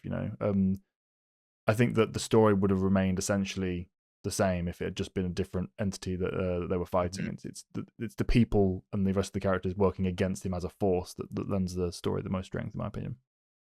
Right. And it's like, I don't think it's like anti-progress message, but at No, the same absolutely. time, yeah, it's more a case of like just be mindful and for as far as we may progress, there's always gonna be something that we won't fully comprehend. And in those moments, it's important to stand resolute and find knowledge and power with the people around you. That's what I really got from it. what do you think of people who disagree with that, just for the sake of argument? Because I've had this talk with people who think that it's arrogant of me to say that because they say, well, you don't know what science will uncover. It just feels so true to me that there's going to be a limit. But it's like, for example, just as an Well, of course, example, I mean, there's always it, gonna be a limit, of course, I know, I but some people don't view it that way, or I feel the same way. I mean to say, but not everyone does, Oh, and I okay. just wanted to have like a little discussion about. I'm not pushing back on you. I'm saying like just for what's Sake of the argument. devil's advocate, right? The like for example, let's take it like a dead musician, like John Lennon. He's been dead since like 1980. The number of people who saw him perform live is finite. It's not going up. No one else can do that. But Mm. whatever that number was is unknowable. Even if you tried to count how many tickets were sold, you'll never be able to know whether everybody actually made it to the venue. Someone's plans changed, someone's grandma died, somebody got a flat tire on the way there, somebody just didn't want to do it anymore, People are lying about having somebody snuck been. in. Mm, Yeah, so then there's people who saw him, like before he was anybody, just playing in like bars or taverns or whatever, wherever on the street. Like you can't actually know that number, but it's something that exists. It is a quantity. It's it's like a form of fact that's unattainable, and I think a lot of philosophy, you brought up philosophy earlier, a lot of times when people bring up philosophy, it just seems like a waste of time to me, or like people are smelling their own farts or talking about nothing, or just providing way too much context for the incredibly mhm. simple. But these look like short little exercises like that, I feel like it's so obvious that there are limits to what can be known. But at the same Mhm. time, it feels like people have strong feelings whenever you perceive I think you used the word anti-progress message, which isn't necessarily the case with this book. But if somebody reads into that, I think that it can inculcate like a sort of antagonism between the reader and the work. The same thing happened with Battlestar Galactica, not the original, but the reimagining that we're all fans of. A lot of people thought that there was a preachy anti-technology message to the work, and I'm not even sure that I would agree that that's there, but people read things into that. So I was just wondering, how do you feel about that? I If you mean, think that that's a central theme, do you think the book does well to combat that, or do you think it could honest, have focused on it in a different way, or what? honestly, yes. Like I don't think the book. I think it spends just enough time on these ideas without making it too, forward. And again, I don't think the unknown is to be feared. I think what the book kind of symbolizes is like there is going to be an unknown, but you shouldn't let that stop you any more than you should let progress stifle your ability to look back. Again, Hmm. like most things, I see it as a matter of balance. Like it's a representation of don't forget the past, but at the same time, use what you learn in the present to, you know, stand firm in your convictions and, adapt accordingly. Because I don't think, personally, like, I don't think there's anything to fear in the fact that, we won't be able to know everything everywhere. And I think that's fine. And I think that that book sort of symbolizes, kind of touches on that as well, because again, it just comes down to the fact that yes, you will never be able to understand everything, but at the same time, there's wisdom that can be found from both the distant past and the distant future. It's just a matter of what you do with it. You shouldn't, Have you lean one way or the other. That's my view. have you ever read any Lovecraft? It's been a long time, but yes. Do you think he's how would you compare the two? Do you think they're kind of like on the same wavelength? Because Lovecraft's always looking at, oh, beware of this and that or whatever, like and quite like afraid of like the future, and at the same time quite in touch with the revelations that are coming. Because I wonder how much people understood about the era they were living when the first audience that read this book. Because I think that this was not that terribly long after like the Michelson Morley experiment with disproving the ether that had been Mm. like the basis for like how Mhm. light was thought to move. And that completely like just that doesn't even exist.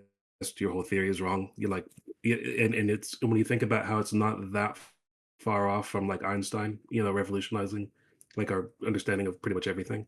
It's just I think I don't know. It's like I wonder how much we understand about what Bram Stoker understood and how much he was just kind of I think, like a I weather mean, vane. putting aside the obvious bitterness and deep problematic issues of Lovecraft as a person, I think even within the purely the question of progress and history kind of raised here, I think Stoker is far removed from him because, as we said before already, so much of what's happening in this story is a kind of a celebration of the modern world. Be it through the sciences, the medicinal aspects, the new philosophies. I mean, even the social changes with references to the new woman in different ways. Um, I think that there is a big case to make that this is a very much a progress story. But it's like Evan said, just having that healthy dose of respect for the past, nonetheless, and Yeah. particularly the unknowable. Just because we have all of these answers now, or what they were perceived answers at the time. Um, that doesn't mean there aren't always going to be questions, and we have to be going through life with open It's really eyes interesting to yeah. and me I because mean, I the because think idea of both like Van empiricism they're and that. Helsing. horror authors. They're Sorry. horror authors, but you're suggesting that this one wasn't motivated by fear, like in his writing of this I story, didn't get that whereas impression. I'd Lovecraft have to look was. more into the history of of the author because I don't know too much about him on a personal level, or much of anything at all, to be perfectly honest. But just purely through this particular story, I didn't get the impression of fear of the unknown. I got the impression of we should be mindful of it, and this is a kind of celebration of how we're working towards that goal through these different characters and their different voices. Be it the psychological exploration of someone like Seward, who obviously, being the head of an institution as he was deeply problematic at the time, but it still seemed well-meaning and still trying to kind of understand and forge forward and understand the people around him and the monster of psyche, and how it needs to be tamed or understood to at least try to be tamed. and characters like Mina, who is so far ahead of people who struggle in the social class of her time, and yet having these emotional bonds with the characters around who are actively working against her at points, still caring about them, understanding the intention behind them. There's a line, "Oh, how their world is so full of good men despite the monsters," or something that I'm paraphrasing, but something along those lines. I love The the world seems like so full of good men, yeah, despite the like. So yeah, I know what you're talking about. yeah, it's Like, but it's brilliant despite line. Yeah. the presence of I monsters. did write it down Yeah. somewhere, but it's not got the note with me right now. But yeah, it's a beautiful line, and it's kind of, it captures the spirit of her as a person, and despite the fact she's making references to the new woman in different ways, so it's not like a purely progressive message across the entire story, but the idea of Well, yeah, you could argue we're that with the character making, of Lucy that it's not. yeah, exactly, yeah, Yeah. we're making They're kind of like different sides. They're kind of different sides of the same coin in that. So that might have also been like a deliberate mm, choice on his part as well to yeah, represent the exactly. It seems different to be, classes. we're making progress here. Let's celebrate that, but understand that there's a Okay, way to so go. then maybe That's the rather personal than vibe I Love, got. And maybe then instead of I think Lovecraft, maybe he's more of an H.G. Wells, because H.G. Wells is Mm, like these characters who are riding the coattails of like scientific progress, but they're doing mad things with it. So he's always saying, "Be careful not to be this person." At the same mm, time, the story is only going on because of the progress. So yeah, I mean, I think one of the lines from Van Helsing in particular that really kind of sums that up is he sort of refers to Dracula as having lived so long unopposed and being so driven by his just instinctual hunger that he almost thinks like a child. Like he describes him as having like a child brain because he's yeah, just been so consumed, because at the end of the day, like the monster in him overrides the logic that you would think someone of his age and experience would have, but at the same time, it's the nature of his curse that causes him to be predictable and ultimately defeatable. And again, I think, again, I don't know how intentional that was, but I do like that. That's kind of a little encapsulation of the sort of pro progress versus being aware of the past dynamic. That's always how I so saw it anyway. when like the use of the language like that, to express an idea like that, is that sort of the idea? Is that an idea that you find particularly engaging? Like that's something that you think I think it's is very fascinating? interesting, like, Okay. I like how it's sort of antithetical to what some people may initially expect from a character Uh-huh. who has lived that long with those experiences. Because like, you would think, Okay. "Oh, like, hundreds of years old, wealth, power, magic, oh, yeah, they must be a genius unlike anyone else in their Mhm. time," but it's like, no, like, that can work against you, and it's also the specific nature of vampirism that ultimately works against him in that way. Again, that's just how I sort of saw it. And I think Okay. that's really interesting because, I think a lot of times in not just horror, but just fiction in general, like, again, just because somebody is extremely long lived doesn't mean they can't make mistakes or have very serious drawbacks that are directly connected to that. So again, it's I like it because it's not your first instinct. And again, particularly since this was in, 1897, that's probably an idea that a lot of people might have been thinking at the time too. Again, just my view. it kind of I'll give speaks you a to the couple struggle between intelligence recommendations. and wisdom as well. Like, it's very clear that Dracula is very intelligent, Mhm. has a lot of time to work on plans, and he's had long in motion, but he's still, with this reference to child brain so many times, and he goes into great detail at length about this concept of child brain and what it means in terms of like ego and perspective within the story. But that's just that, Mhm. to me, ultimately falls down to what they're accepting as common wisdom, as just, this is not the way you do things if you're a good soul, which they're seeing as Dracula not being from their own lens for obvious reasons. I think that's kind of the focus of that from the author's perspective, at least in my interpretation, anyway. I wasn't particularly asking Evan to justify his thought. It was more just a question of understanding the taste. Because if you Mm. do like language of that kind, you should watch, if you haven't already, the Netflix production of The Fall of the House of Usher. There's it's sort of an amalgam of different Edgar Allan Poe stories rolled into like one. But there's a memorable quote to me that concerned like that like there was like a there's a acrimonious relationship between like these two partners who have children by a certain point, and the dad who has all the money kind of uses that wealth to kind of poison the children against the mother, and she talks about that, like how when they were nothing more than like appetites, you spoiled them, and like kind of changed them, like they're you kind of warped not their fundamental nature, but you've kind of put them sort of beyond the pale from like what I can touch or heal want to even interact with anymore. There's a book that I can't remember, but there's a quote I think you'd really like, that has to do with that. Mhm. It's like this vivid like exploration of a character who's like grown old and like their teeth have fallen out, but they're still full of appetites, but they can't touch them anymore because they're all like Mm, gums. You know, it's like it's really like haunting, powerful language. But interesting. it's not a horror film, or it's not a horror movie, or movie. It's not a horror story. Mm. It's literary. But Right. I'll look up the title. I was just curious about like that because I'd Well, like to know what we focus on, because I don't thank you. know that much about like our tastes outside of Star Wars. Sadly, I'm glad that we're doing things like this. You know. Mm. Well, fantasy and sci-fi across the board, really. It's horror's a new genre for us that we've not touched on much. Yeah. And like I said before, Hmm. it's not So something we've I got enjoy across the board very much at all. It's purely the psychological and the philosophical horror that I kind of enjoy more than anything else. Kind of the Cthulhu space, really. yeah. Struggling against the unknown and the impossible, rather than oh no, werewolf is attacking me kind of thing, zombies, whatever. They By have the their way, place, like when you but just mentioned it, like aren't really with me. I'm very fascinated by Lovecraft's writing. I would agree because you made allusions to it. I'm not endorsing the person of Oh Lovecraft no, of at all. course, But that's a, that Right. goes without Right. saying. yeah. Yeah. But I just did. Uh, I mean, I don't know Stoker at all. But I don't want to tarnish him in case he is a far separate kind of Well, thing. Also. I know he had. We talked about the fact he had a widow who, like, sued against Nosferatu being a thing. But there are thoughts. That, I don't know how true any of that. I don't know that much about him, but I know that there are thoughts that he was closeted homosexual.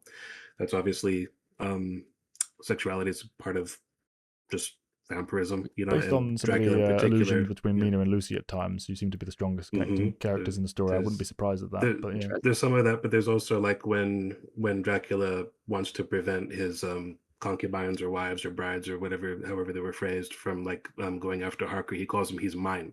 Like there's an ownership of Mm, like the target, and is it food? Is it something else? mm, That's a big part of Anne Rice's writing. Like, her stuff delves into like smut and just like the most ludicrous stuff that doesn't belong together. But the earlier books are quite interesting and good. Um, there's just like a sexy aspect of vampires. Otherwise, they mm. wouldn't eat. Well, You know what I yeah, mean? that's the transition. I mean, this was one of Yeah. the early fulcrum points within the kind of genre where they did tilt vampires that in that direction, and it comes like you say from the lustful Mhm. aspect, the allure, the sensual, that kind of And it's there's a taboo in a line. Christian world, and in Yeah, particular, exactly. I Right. mean, like yeah, the sure. idea of lust as a sinful concept, particularly in this point with the Victorians, Hmm. God bless them. But they did struggle with certain things. Right. But yeah, Do we there's a want line to in the move book it? that actively Like, approaches that and acknowledges that as well. But it's gone from my mind at the moment. But yeah, it's definitely a key part of the story. I do wish I'd written down more quotes because a lot of them are gone from my head, even though a lot of them were Mm. quite good. But But they're very yeah, beautiful. Evan, we Yeah. can transition into the next yeah, I was just character saying, if you want do to. we want to Yeah, go to John and Lucy now? sure. Oh, sorry, I've just found the line. There was a deliberate voluptuous, which was both thrilling and repulsive, like that idea of There we go. that energy behind it. And oh, what's this I'm feeling? But also, no, I Mhm. shouldn't. That's which is both true and false within different contexts, of course. So, yeah, that's it Mhm. powers a lot of the story. Mhm. But yeah, sorry. So yeah, that's so cool. I mean, starting with John. I mean, again, I've said this before, but I do really like. He's essentially our fulcrum initially for like the everyman being dropped into this horrific situation. But at the same time, he has. I really appreciate his agency. He's a quick thinker, even though again he's having a hard time, figuring out like what's going on in the initial sections. But again, I appreciate the fact that you definitely get the sense that this guy is very intelligent in his own way. But again, he's just being forced to confront things that literally no man should. So again, I think that's really well handled. And a lot of that, also kind of comes into play with Lucy too, in the sense of both characters. First of all, I like their dynamic going back and forth. You really do get the sense that these two are in love just by the way that they talk about each other, the way Mm, that it's absolutely. written. I mean, the fierce loyalty, between them is really strong, and just the character voice. But at the same time, both have an extreme amount of, agency and, personal resolution, even though they're going through such horrible things. And again, I really appreciate that because it's not just your standard, oh, these are the regular people that the monster is gonna, run circles around until, the last 10 minutes of the movie. Like, no, like these are your main, these are the main characters for a reason. So just on that alone, I really appreciate that, and it really makes it stand out, especially what I could imagine for the time. So Mm. all the Just characters wanted to start involved, with that. once they find out what they need to know about the Dracula, he has like a day and then he's gone. He's like, oh god, I need to run now. It doesn't take them very long to wrap up the problem at all once they get the understanding. I feel Well, like it's like a few days, but in yeah, I Yeah. agree. in the film adaptations, it's kind of common people find them a little anticlimactic, but they are Mm, pulling from the book at those points, you know. mm, So yeah. Yeah. And especially considering, the time in which it was written, having these characters, have that agency, in these terrible situations is really great to see. And I think really helps with just the staying power of this book, certain film adaptations, as we've said, notwithstanding with some of their performances. So, I mean, Mhm. I like John, he's not as far as character voice goes, he's not the main standout for me personally, but I think the sort of I was gonna say character acting, but it's not. I guess it's not technically character acting since this isn't like a visual medium. But I like the emotionality in the way that he is written, on top of like the aforementioned, agency of him trying to work out these problems, even though he's just really just only being able to go by the information he's getting at the time. But once he has that resolve, he really becomes strong. And that little mental breakdown, like that Callan mentioned earlier, that he experiences in the middle point, like you really do feel the gravity of what he's dealing with. But again, it's the Mhm. people around him and the way that he's reacting and the resolve that he has that I think really makes him stand out for me personally. I really Sure. loved the resolution as well when it comes to the kind of the coming out of that darkness from him. It's the understanding that he wasn't quite going mad, and it is true. Like what he saw and what he perceived is actually true, and that's the thing that kind of Mhm. brings him out back to himself and brings us into that kind of I mean, frankly, the balls on the man. It's the characters themselves specifically say the fact that he went down not once but twice. He went back again is called to attention by the author from multiple characters. And when they're reading the journals, like, wow, the fact that he went back. I mean, that's all I need to know about this guy. You've got one hell of a husband, Mina. That Yes.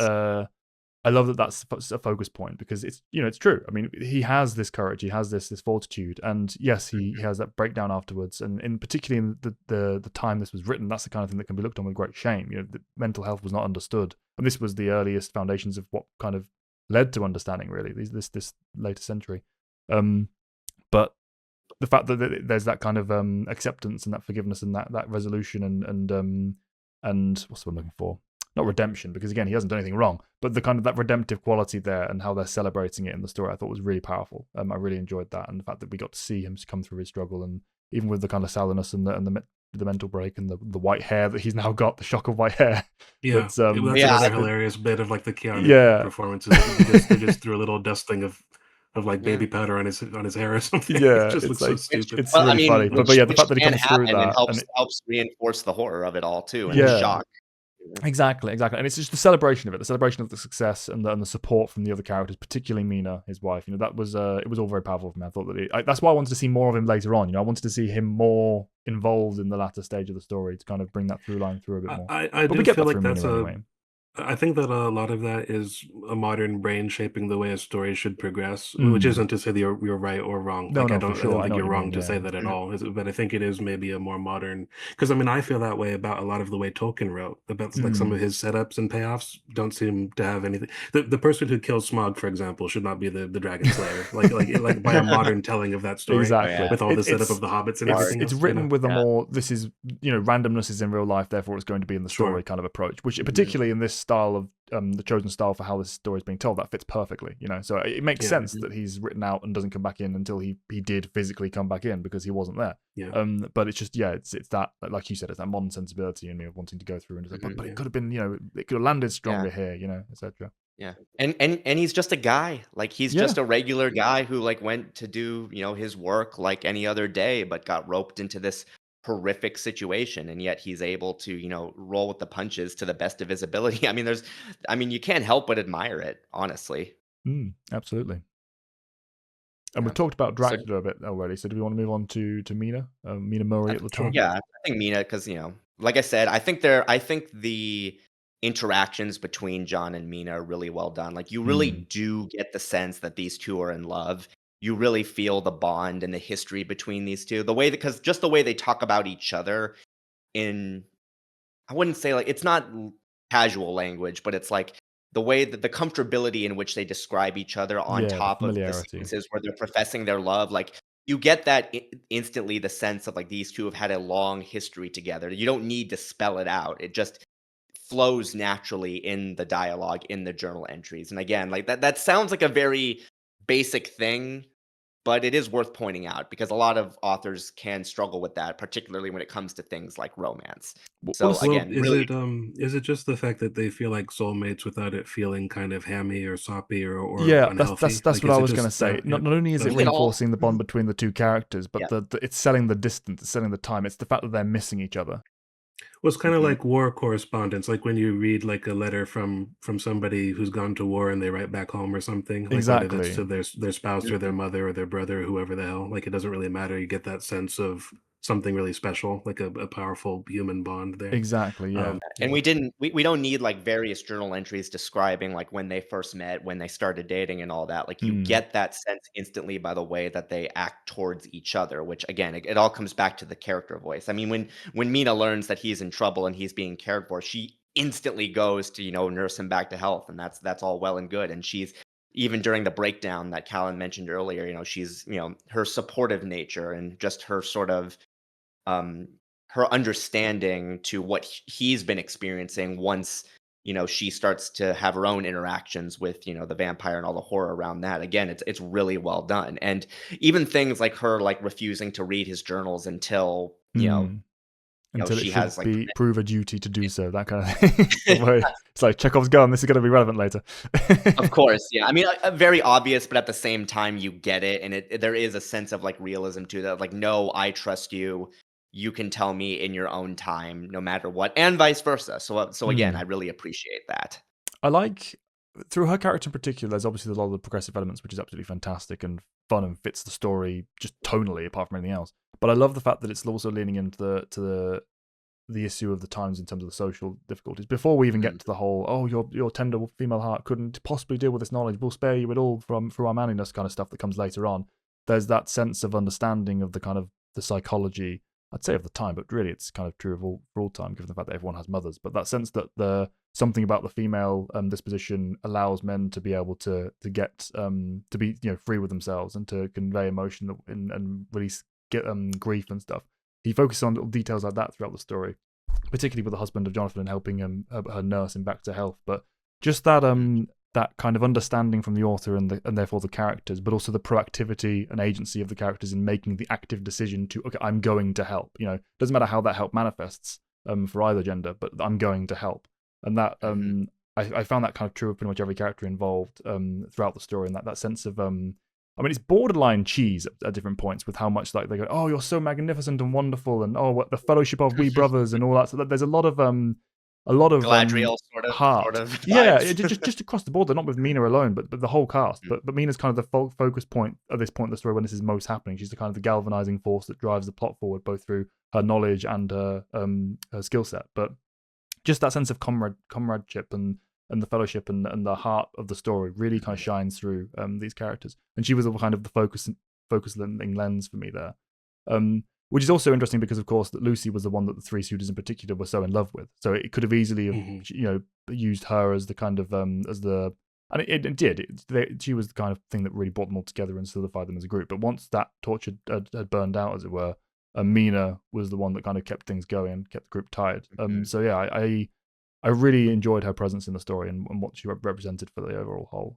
But again, particularly for the time, this is 1897, guys. This is not a time when female leads were, or female protagonists, as we called her here, were as particularly involved this way. It was very much a lot of, Mhm. I'm swooning, Mr. Darcy kind of vibes, you know? It's very impressive, and I also like to your point, I also like the fact how they end also in her writings in the sense of like, "Oh, you can write in shorthand?" It's like that scene is, like, Yes, yeah. surprising, and it shows that, not it shows not only her intelligence, but also kind of helps distinguish her, again, like you were saying, and highlight those progressive elements, like, you're like, "No, I can write, I can do this, I can do that," like, again, you very much buy why she is so integral to the fellowship, especially in the latter portions, and the fact that Bram is able to illustrate that, quite literally in Mm. her, writing as compared to some of the other cast is really well handled. Again, saying a lot with a little. Yeah, did you two feel that sense of celebration in the way it was coming across in the story, or is that more of a me thing? Would you agree with that? I definitely felt it. I mean, but like, by that same sense, I understood it, and I think it's earned, particularly, again, when everything sort of falls into place. What about you, Uh, Matt?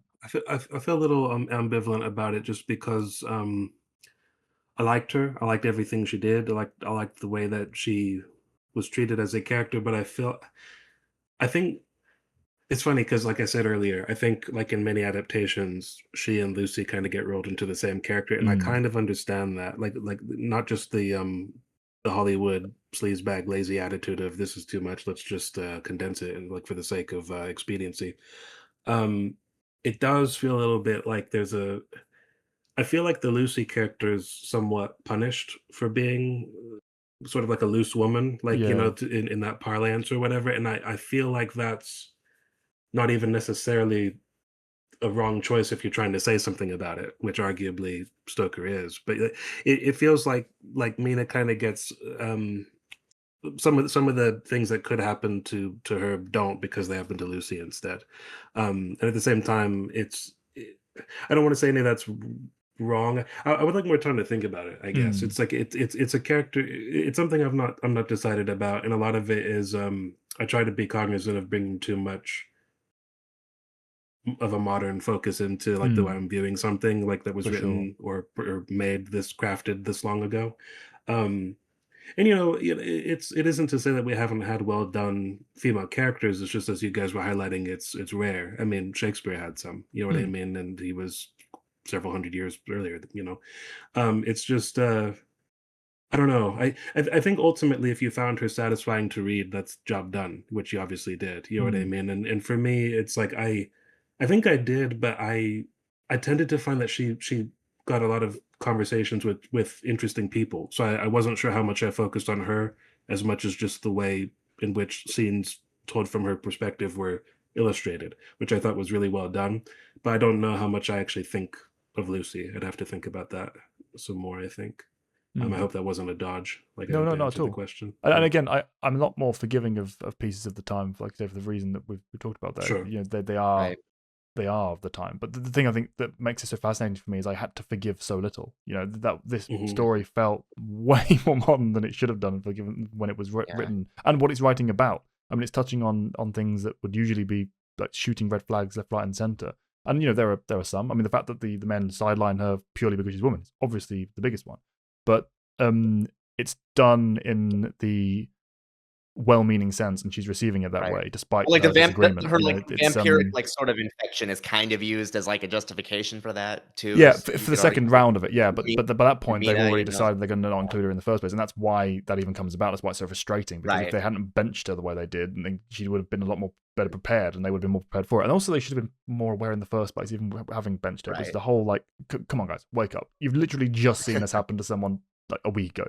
Can we be a Right. bit more aware Like, here? when you read, like, "Oh, Mina is looking much paler, than she was Yeah, the just that previous night," you're alone like, is like, "Oh, okay, no!" red alert, Like, yeah, claxons, please. But yeah, no, I think, like you said, Matt, that the fact that there is I can understand the inclination to in adaptations to condense these two into one character because of the overlap in what happens to them. But I think the solution to that, if I was editing Stoker at the time, or if I was adapting in a modern age, would be to have the experiences of Mina differ more from Lucy. The fact that she is kind of taken by Dracula into with the blood transfusion and everything. Um, I would have had that manifest differently. I would have had it be either a choice on her part to try and crack the code of how they're going to track him, or something they saw in Lucy. They're going to try and replicate it in her for the sake of their quest. Some key difference to make it so that it's not just he got Mina as well as Lucy. That's how I would have chosen that. But yeah, that's all I think I want to talk about with Mina. So we can move on to Lucy if you like. We touched on her briefly, and given her role, there isn't too much to say that we haven't already covered. But I think she offered a nice kind of contrast to the character of Mina as well, given the fact that we see them packaged as a kind of a pair early on, and there was so much of the story involves them and their experience in Whitby in particular. A place that I've been to and in my time and very much loves its connection to the Dracula story. It really plays that up in some of their tourism in the area. The book really captures the space as well. It's beautifully um, realized in the story. but yeah, the character of Lucy. I talked about the heart of the group earlier, and I think that in the early stages before the kind of team has kind of coalesced together and the roster has kind of met each other across the board, Lucy was kind of a big supply of the heart for me. We get a lot of the Mina to Jonathan messages, but obviously so much of that is told through her correspondence with Lucy as a character, and so the kind of the blending of the two together there works really nicely. It's a bit of a stark contrast in story terms because we go from obviously Jonathan's experience in Dracula's castle to the correspondence between these two women who are kind of not talking about nothing about to do with that. It's a little sudden, which is a surprise, but given the quality of the writing and the voices of the characters, you very quickly fall into it and just kind of enjoy it for its own sake, even before you understand the relevance and where this is going. But yeah, no. Early story, she's basically there to introduce the three suitors and the connection and kind of a summary of each. But very quickly she moves into the aspects of 3 proposals in one day. Exactly, yeah. as they say. It's just the sinister aspects of Dracula's presence in Whitby, then told through her as well, and she becomes basically the victim in the story. But yeah, I guess the heart was the thing I focused on with her. There wasn't too much for me to talk about. What about you guys?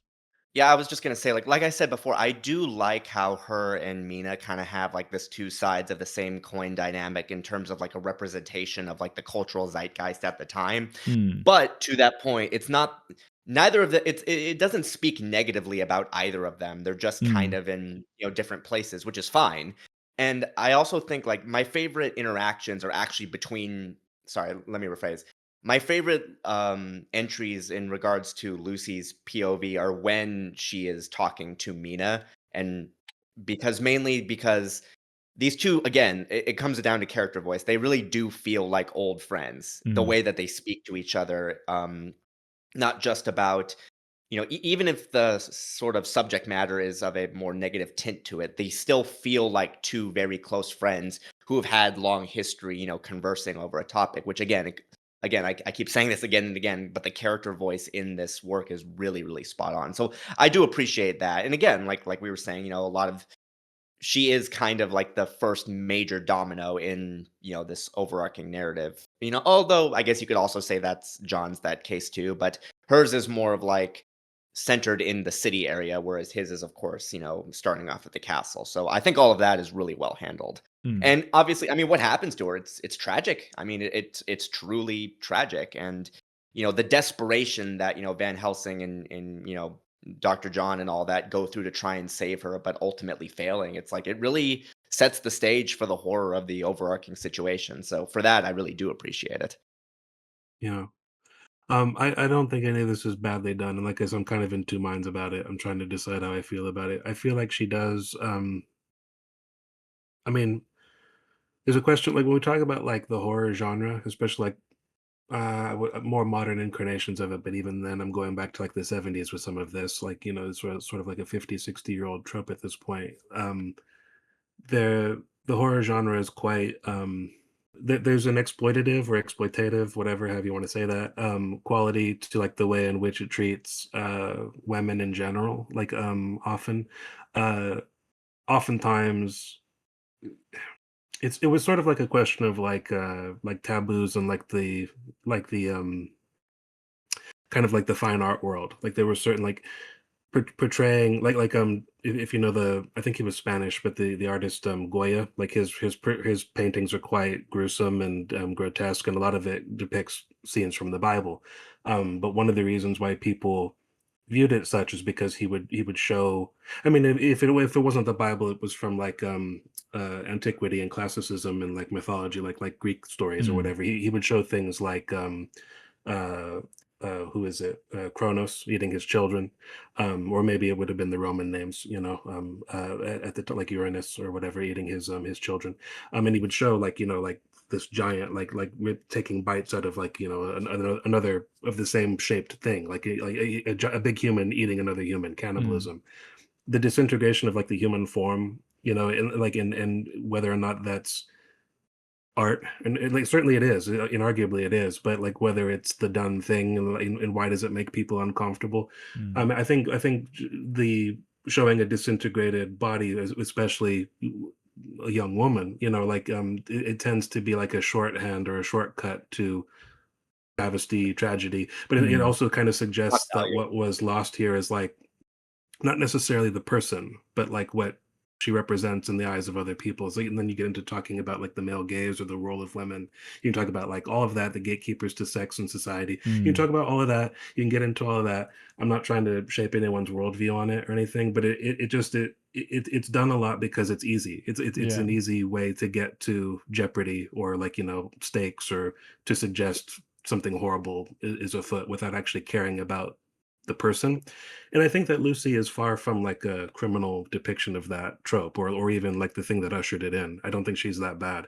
But it does feel like we've talked about the uh having kind of one foot anchored in like misgiving about about just things we can't know or whatever, and so you Mm. kind of have like a foot anchored in the past perspective. It feels to me like the only thing that's really that about Lucy is the fact that like the thing that she's most forward looking, like her comfortability with her own sexuality and just sort of playful nature and kind of carefree attitude towards everything. Just the idea of having three suitors, for example, she doesn't think that that's anything sort of like scandalous, really. Like she makes like jokes or whatever, or like, can you even believe this is happening or whatever? But it's just she's not stuffy. And at the same time, it feels like that's almost the reason why she doesn't get the out that Mina will get. Mina is treated as like the when you talk about the new woman, Mm. Mina's got like a position or a job, or she has competence, and she's not um her sexuality isn't like really like a big part of her personality. You know what I mean, or her Mm. perspective. I don't know. For me, that's the only thing that feels. I don't know the thing that It, feels most futuristic about Lucy, and it's the thing that seems to be the albatross around her neck as a character. yeah. I don't I I don't think. I I don't know how I think. feel about that. It might be a commentary about society, which is fine. I don't know how the author felt about it when he crafted the story. I don't know. I'd have to look into what's said. And it doesn't really matter at the end of the day. Kind of like with that whole death of the author. It's like, how do you feel about it? Really, like, what did you take No, for from sure. it? Definitely have to have It's just You separation can of art and you can information. definitely view it that way Yeah, potentially, depending on yeah. the how Yeah. you like view the overarching narrative and the what Bram was trying to go for. I think the issue Yeah. there objectively as well is the fact that if you ask the question, what do we know and what makes Lucy the person that she is outside of her being the victim in the story, what's the purpose of her role within the story, etc. There, it's not very easy to answer that question. Whereas you That's would be kind of what able I'm to getting for at. every Like single that's the other character. that's yeah, exactly, because her story almost feels a little, well, a lot really soapy. But that's kind of Mm. like the Victorian thing, isn't it? Like the way in which she's moving through the world. It just it feels a little bit. I don't know. She feels like the most grounded in some ways, and at the same time, the most fictionalized. It's difficult to put in. She feels like somebody who could exist and Mm. probably did exist in many ways, but at the same time, the situation she's in is quite.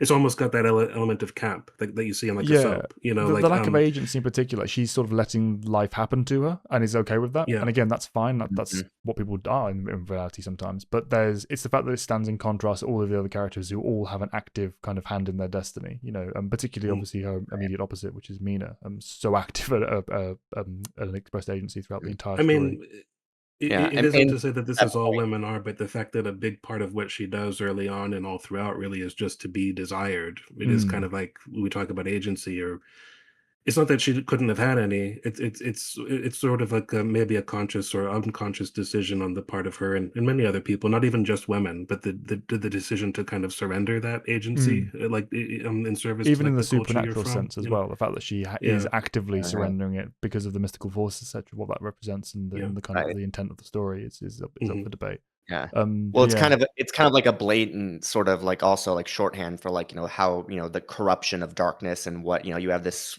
sweet person who ultimately gets turned into this monster later on, and the fact that they have to destroy it in order to set, her soul free. I mean, it's probably the most on the nose I would argue this Mm. book ever gets in terms of certain themes. That doesn't necessarily make it bad in principle, but I would say that's probably what I would describe as like the least subtle, aspect of this whole story.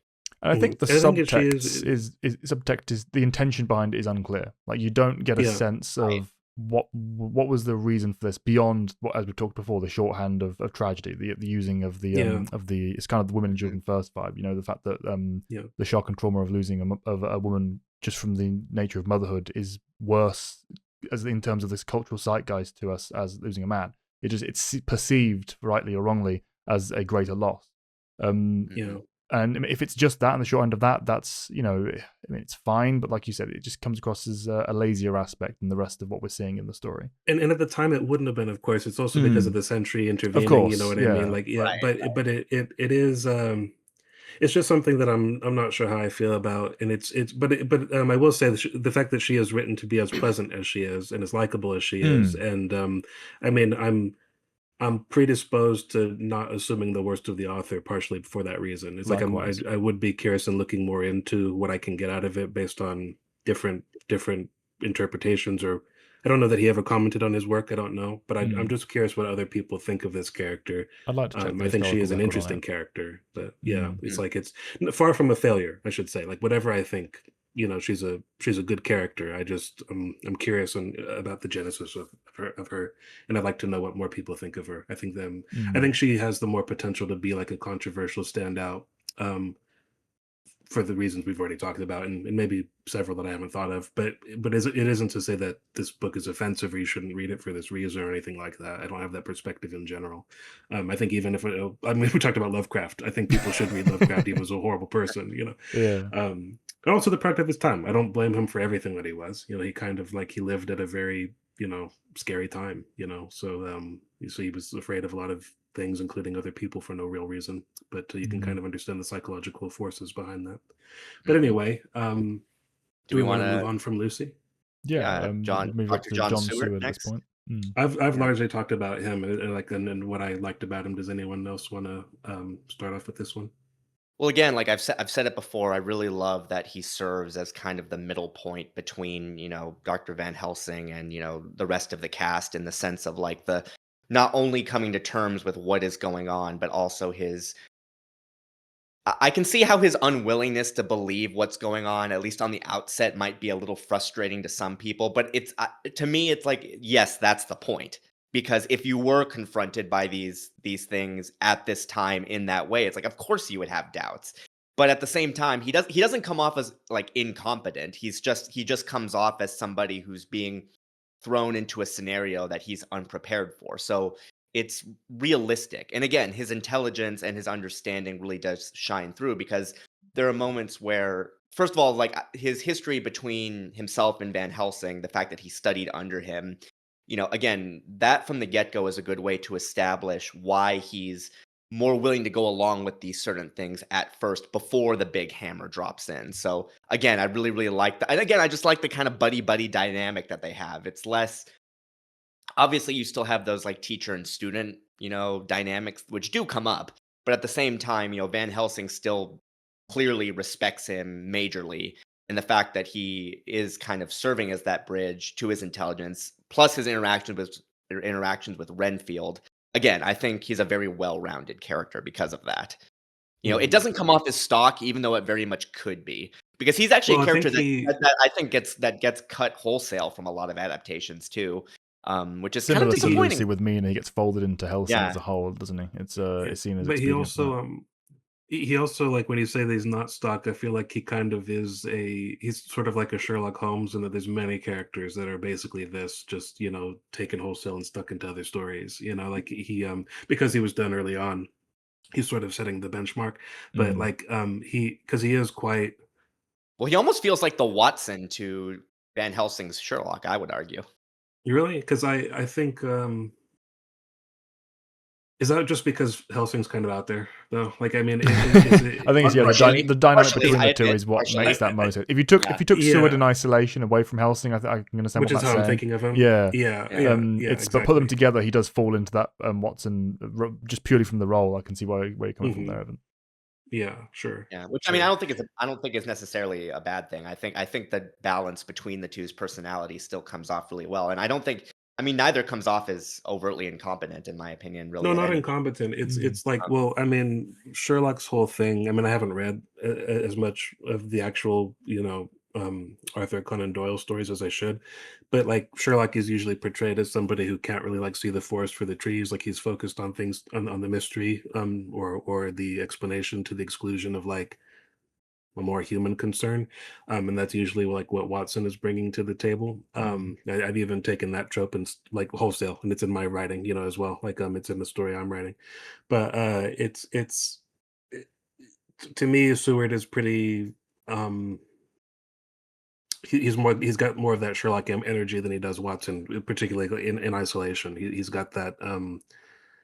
There's a callous quality The to him, compulsion to like explore That's the true. yeah. psyche And in the particular. introspection is really strong. I mean, Mm. his ability to put 2 and 2 together, Mhm. even if he doesn't necessarily believe it at first, is very well done. And it's interesting too because like when he's presented with like what's the proof of what's going on with Lucy, like I like reading how he's like trying to rationalize to himself, well, there's got to be an explanation for this.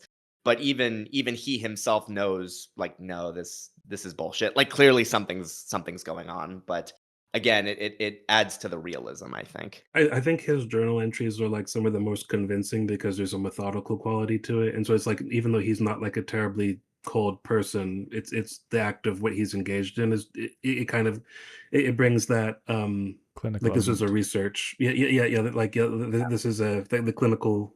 He's a clinician ultimately, like Mm. I mean, and he's redeemed a lot by like the more human aspects of his character, but I think that those really come to the fore after he's paired with Helsing, as we've already said. I think on Mm. his own there's that touch of something, like a little bit of a remove between the weird, especially because what he's witnessing with Renfield is so bonkers, but he's just more Yeah. concerned with documenting it and how do I respond to that, and what do we try next, rather than this Mm. poor man. You know what I Yeah, mean? Like that's it's the that's off scientific to the method, and that's there, there's but it's off to the Very much side. has a job to do. yeah, there's a Yeah. scientific method and the idea of there's an answer to everything, and that's what so hampers him in the work that Helsing's trying to bring him into. It's like you have the ideas of the modern age, you have the science in you, and that's all to the good. But we need to open your eyes to the unknown right now. You need to see the evidence of your own eyes in contradiction to rationality and everything you've been taught.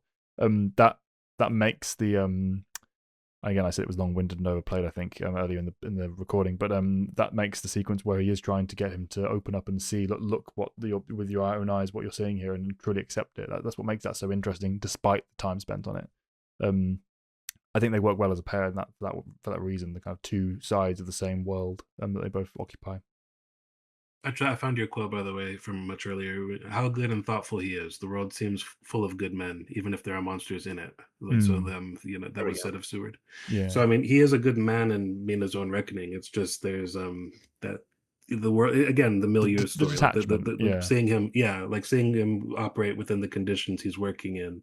There's something else there, and I thought was really interesting. I love stories in real life, but also like in fiction, like set in settings like that. I like a lot of it is tragedy, like just the Mm, story of figuring out that cleanliness is good, and, yeah. and the person who like brought that to the forefront was like demonized and thought to be. He was stuck into an asylum himself, like before his stuff Just was with the widely concept of adopted. germs, yeah. Just Uh, yeah, but anyway, History is a litany but yeah, of errors. did we want to move on to Quincy Yes, yeah, Quincy P. Morris? Or Morris, Hey, kind of Morris. the least relevant, but sort of the most fun at times. I mean, he's obviously just an outright caricature of a Texan. So sure. positives and Yeah. negatives though. It's not purely like that weird guy over there. It is kind of a celebration, as I said before, about so much You of the certainly story. remember him. Yeah, Oh, and he I did does, not mean to do that. and yeah, he does. Yeah, he comes across very funny at different points. It's the weirdness of the fact that okay, they're sat in a meeting and talking about what they're going to do, and he just leaves the room, and they hear a gunshot come through the window. He's like, sorry, I had to Like, I shoot a saw a bat. bat, I've been like doing it recently. The quirkiness involved, and the experience of hey, I know how rifles and firearms work because I'm of course I am American. He really leans into the stereotypes a bit for the character.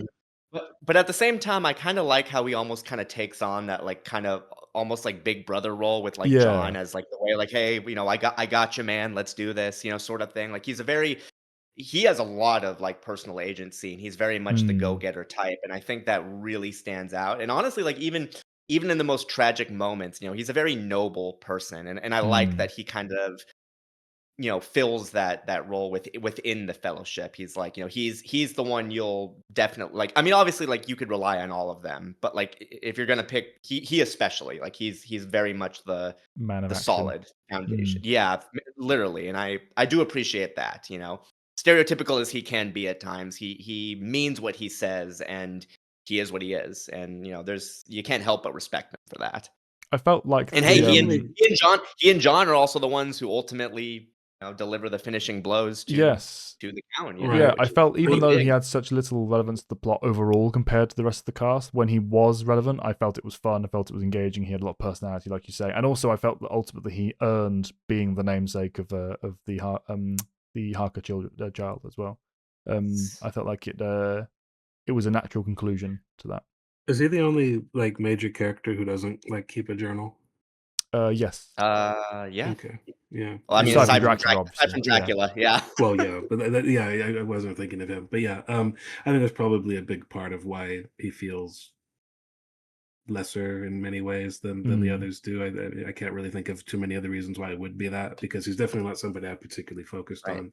At the same mm, time, I Also, don't think he yeah. was like a bad element of the story. But I do feel like if you wanted to like trim this down for whatever reason, you could cut him completely and just for put his sure. role to like one of the other Right. suitors. Yeah, I It wouldn't wouldn't bother choose to me. personally, but you're absolutely right. That could have happened. Right. What I would have Yeah. liked, almost for a sake of the addition of comedy, I would have thrown like 3 different, very short journals in where he'd just been. They asked me to write what I saw today, so he kind of get his Sure. voice That intersposed. would have been kind of neat. Where it never took, but they kept trying him to kind of get engaged, and I think be more of a Mhm. comical element in the background. I think that would have been very personable and fun.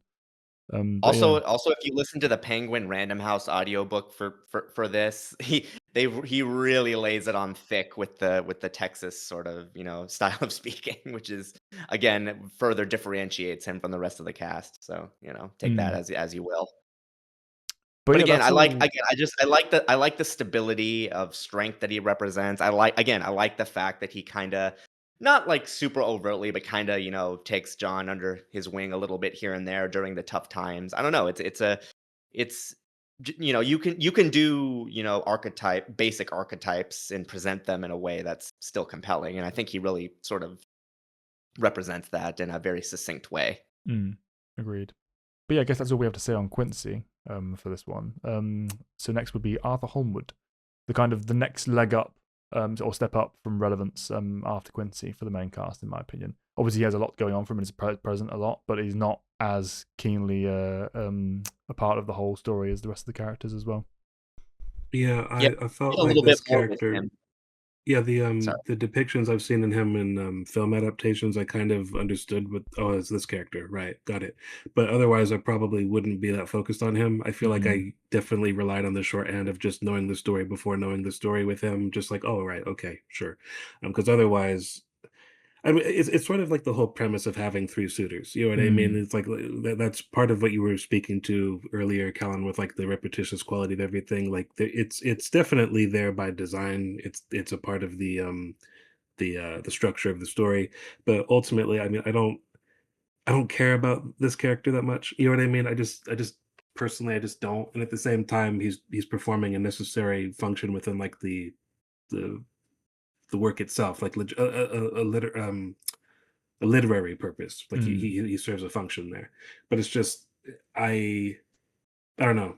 To me, I was surprised how much I liked Harker going into it because my experience of him was Keanu Reeves' performance, and so it was just like, wow, I don't really need all the others, but I know they're coming, Yeah. kind of like a thing. So to me, it was just sort of, I guess we're doing this now. But sorry for that blah take. He's not Not maybe No, deserving no, of that, but that's all I've I'm got with you really. on that. He's understandable, yeah. periphery to me. Like it's fact. I mean, even glancingly so early in the story. I mean, he comes in like, "Oh, I'm convenient for help out with Lucy here," and I'm gone. He comes back again Mhm. later on, but it's he's the least relevant after Quincy of the main group, which is an interesting choice given the fact that obviously he's the suitor that Lucy chose. So it's another part of that Mhm. Mhm. that disconnect with her own agency. Like we need to know more about him and see more of him with Lucy to kind of show what these two characters are and both separately and together. I think it was kind of a time weakness. Like he's got to have someone who he can't write the same amount about, so it would be this person. But Right. I would have chosen to bulk his role up a little bit more, and I'm sure there are ways they Yeah, could do that. Yeah, he's one of the more reactive characters, particularly like in the main cast. But at the same time, I do like his sort of like nobleman aesthetic. You know, clearly Mm. he's the brave his bravery really shines through. And in those sequences when he's confronted by the undead Lucy, it does do a really good job of like showcasing the horror that he himself is sort of experiencing upon Mm. witnessing it. I do like the sort of kind of trance he almost kind of falls into during that because it's like he's so this is like so beyond anything that he even imagined. Like imagine your wife just died and then you're seeing like a week later you're seeing her rise from the grave and she's feasting on, the blood of children. Like that's not going to do wonders for your mental stability. So I think in that sense, his reactions are interesting, but again, he's a very again, is that word. He's a more of a reactive presence. He's done well and I like his aesthetic, but again, it's like, just kind of he is what he is. He's not quite as memorable as some of the other tangential characters. Yeah, completely No, agreed. I mean, he's part of the story, that's kind of He's my take there. on He it, t- he Yeah, he shows up. Yeah. Bit harsh of us, but yeah, comparing to the next character on the list, which of course is Professor Abraham Van Helsing. I mean, it's night and day. And Matt, you spoke to my own thoughts before. I mentioned earlier in the record before we started recording to Evan the same thing. This is a character who I think suffers the most in the time having passed since this book being released, because obviously he was such Mm, a character that people mhm, kind of resonated with, and it became such a foundational archetype within both the horror but also just other genres as well.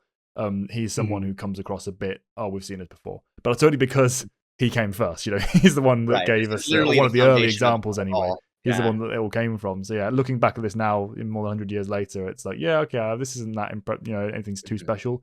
But keeping in mind that, yeah, that's only because he came Yeah. first and led the way as one Well, of the some early examples. people It's Well, I mean, sorry. phenomenal. even the Van Helsing name, I mean, like that's Great name. arguably like, yeah, like, but even that's like arguably like aside from Dracula himself, I mean monicum has become a staple in horror in its own right. So Absolutely. there's definitely something to take from that. I mean, he's very eccentric to say the least, but again, his character voice I think really stands out, and he's Mhm, a fantastic representation I think of like the elements again like progress is good, but don't lose sight of the past. He's very much the embodiment of that. And he gets a lot of, just fantastic, lines throughout, not just I mean, it's not a humorous story, but his little quips are very memorable. So yeah. again, there's quite a bit to appreciate, even though, like you were saying, Callan, this is you've seen this before, but again, they all trace to this. So it's like, Mm. can we really blame him for that? The thing I In found the this most context? amusing about him early on is that stark difference, and the fact that it's not really made clear what's happening when he's going between standard mundane clinician, similar to Seward, to, oh, I know what this means, or, oh god, this is bad, or, oh, he's getting really worried about like seeing the supernatural because he's clearly had some kind of previous experience with it that it doesn't get Mhm. fully explored in the story. And when before we've kind of adjusted to the fact that, okay, he's clearly going to be the supernatural expert here when he comes back in with all of his notes and the the details about the garlic and the crucifix and everything. Um, it's just very kind of funny to see him like reacting the way he is to things that the other characters haven't quite registered yet. Um, Yeah. the But difference at in that same personality he's time, presenting there is amusing. But at the same time too, I like the fact that he's not written as, like, being arrogant about it, like, "Oh, clearly, I just understand way more than, you all do. Clearly, Mm, this is what's happening, and we need to" like, no, like, this is someone who obviously he's very, learned and he's dabbled in these things, but again, this is still something that he's not had firsthand experience dealing with, obviously. So that's why, like, for example, like when he learns that, like, Lucy's mom took the garlic away from her room, the sheer like, "What did you do?" Like yeah. that John describes him as experience, and like it is tragic, but the fact that he doesn't know why he's feeling that way is a great way of teeing up the horror. So again, like he does feel like he's an educated man, he's an experienced man, but again, even he is kind of out of his depth, in dealing with this at first. I also really like the sort of leadership mentor role he takes on, later on. I mean, he's the oldest of the fellowship, so that's a big part of it as well. But again, it's an archetype, really presented in a way to where, like, yes, it makes sense that they would follow this man. Yes, it makes sense that since he's done this research in this field, he would understand this a little bit better than they would. So again, I Yeah. think that all comes across very strong in the character I think voice. he's treated well because you could almost think he's a quack, or the characters that are with him do. You know what I mean? To Mm, some extent, um, uh, he I think he fares better than a lot of the other characters in adaptation because he is entertaining for that reason. I mean, he can also be hammy in a way that's forgivable. Like, I mean, it's He's you kind of Dutch. want He's him going to to be a bit be, weird. yeah, This but is the you, like, vibe that they're trying to get across. but you kind of want him Yeah. to be. I mean, to say like in a story that otherwise that doesn't invite every character to be that because like you know, I wouldn't say that the Coppola film takes itself overly seriously, but it's quite hammy all over Right. the place. But He's played by there's Anthony a Hopkins in that movie, so Anthony Hopkins shows up and he's a complete departure from the tone of everybody else. Like he's almost living in a different scene, like by design. You know, he takes things a little less seriously, or he doesn't quite see where he's put his foot in his own mouth, or when he's kind of made something uncomfortable for somebody. He's just saying it the way yeah. he sees it. Willem Dafoe did a wonderful job in Nosferatu. Like he was, and he was great because he would kind of do what Callan was saying, like where. Um, you were with him taking super seriously and then abruptly there'd be like a joke or just like his reaction to something in it itself would be a joke where it's just like, oh, I've got nothing now. Or they do like all these like intricate tests and prove this or that, and somebody wouldn't understand what they're saying. It's like, what does this mean, doctor? He's like, well, obviously she's possessed, yes. Like, or just Yeah. just whatever, Casually, just yeah, obvious. it was really Yeah. fun. And then also there's stories like I'm probably the only one. I maybe I'm the only one who's seen this in this room, but the '80s film Fright Night. It was a vampire film about a kid who has a vampire for his next door neighbor who I starts have dating his seen that, mom. but it's been a Yeah. very long time. Okay, that's really good. They did a remake with Colin Farrell, which I don't recommend, but that was many years later. But the original with Chris Sarandon as the vampire is really fun. But the great thing in that is the kid, his mom starts dating the vampire and he can't get anyone to believe that this is a vampire, and it's using all the cheesy stuff of you got to invite me into your house for me to come in and all that, but he's got to do it kind of with a certain charismatic flair, because he's not doing the Bela Lugosi, whoa, I'm here to suck your blood. But the kid loves watching this vampire hunter who's clearly based on Van Helsing, who has like a one of those horror shows where he's just like the presenter of, on our next segment we'll do this, but he takes it seriously. So he contacts this guy who's just some actor who's like, I need your help, and he's like, I'm just an actor, but he over the story he kind of becomes that character. And in the Colin Farrell version, which I don't recommend, is played by your favorite actor who I hate, David Tennant. So if you want to check that one out. One of my favorites. I know I'm the only person on the planet Earth who doesn't like him, but that's okay. I know. I'm sorry. I just don't. His eyes. I just don't. I think he's taking the piss. He doesn't care about anything. But anyway, I think he just laughs his way to the bank and doesn't think twice about any role he's ever had. That's So that's not what he comes true. across to me. He just doesn't give a shit. Like I've never seen anyone give less of a shit like in my life, especially like in the Harry Potter films. I That's mean, the it's but like that's that the was. example. That's the one where that might be true. I don't think it is true because I know his way he portrays himself in interviews. But that's like the one where I can get he's completely miscast in my opinion. But everything else I've seen him in, I love him in. I mean, that's Brilliant. also arguably the worst Harry Potter film, so it's not helping him either in that either. I would debate Yeah. that. The I fifth said one's I would arguably the debate worst. that. It's like Yeah. arguably the But worst. that's way the off topic anyway. That's a discussion for another time. We'll get to the Harry Potter films at some point. Of Yeah, the rest yeah. of them I anyway. don't know, maybe. Yeah. But anyway, But yeah. What but I yeah, Van Helsing's a fun character. Like even all the myriad kind of like rip-offs of him over the years. Yeah, he was good to see in this. Again, like you said, Callan, at the start of this discussion about him, we've seen him 1,000 times before, forgetting that he is like an original kind of Yeah. Mhm. incarnation. Yeah, Yeah. but One of my favorite sequences with him, though, I will say, is like when they first, confront the undead Lucy, and he asks Arthur, like, do you give me permission to, you know, deal with this? Yeah, So he's just, I'm really keen on paraphrasing. getting permission beforehand. Like, that's his whole shtick. But He's like, I kind of he's like that. about I to kind of kill like Lucy, that. and he's like, wait a second, I should probably wait and consult her husband, and goes through the whole like, let's explain how this is the case and why this is normal, etc. Before he does it. It comes But I across kind almost of like comical. that character quirk, honestly. It Mm, speaks to his, sort of sense of honor honor. Yeah, that he's exactly. sort of sense of honor, and also just like his understanding, like, this isn't Lucy, but I know this is still going to be hard for you to watch me do. So just final like thing that I want to like establish before I do this. I don't know. I appreciate that. It really Yeah, speaks. no, it's You can cool. read a lot into that and come to some very interesting conclusions about Van Helsing as a character. Mm. Again, just little quirks that I think kind of differentiate him from, other, not just in the cast, but just kind of characters in general in this archetype that followed him.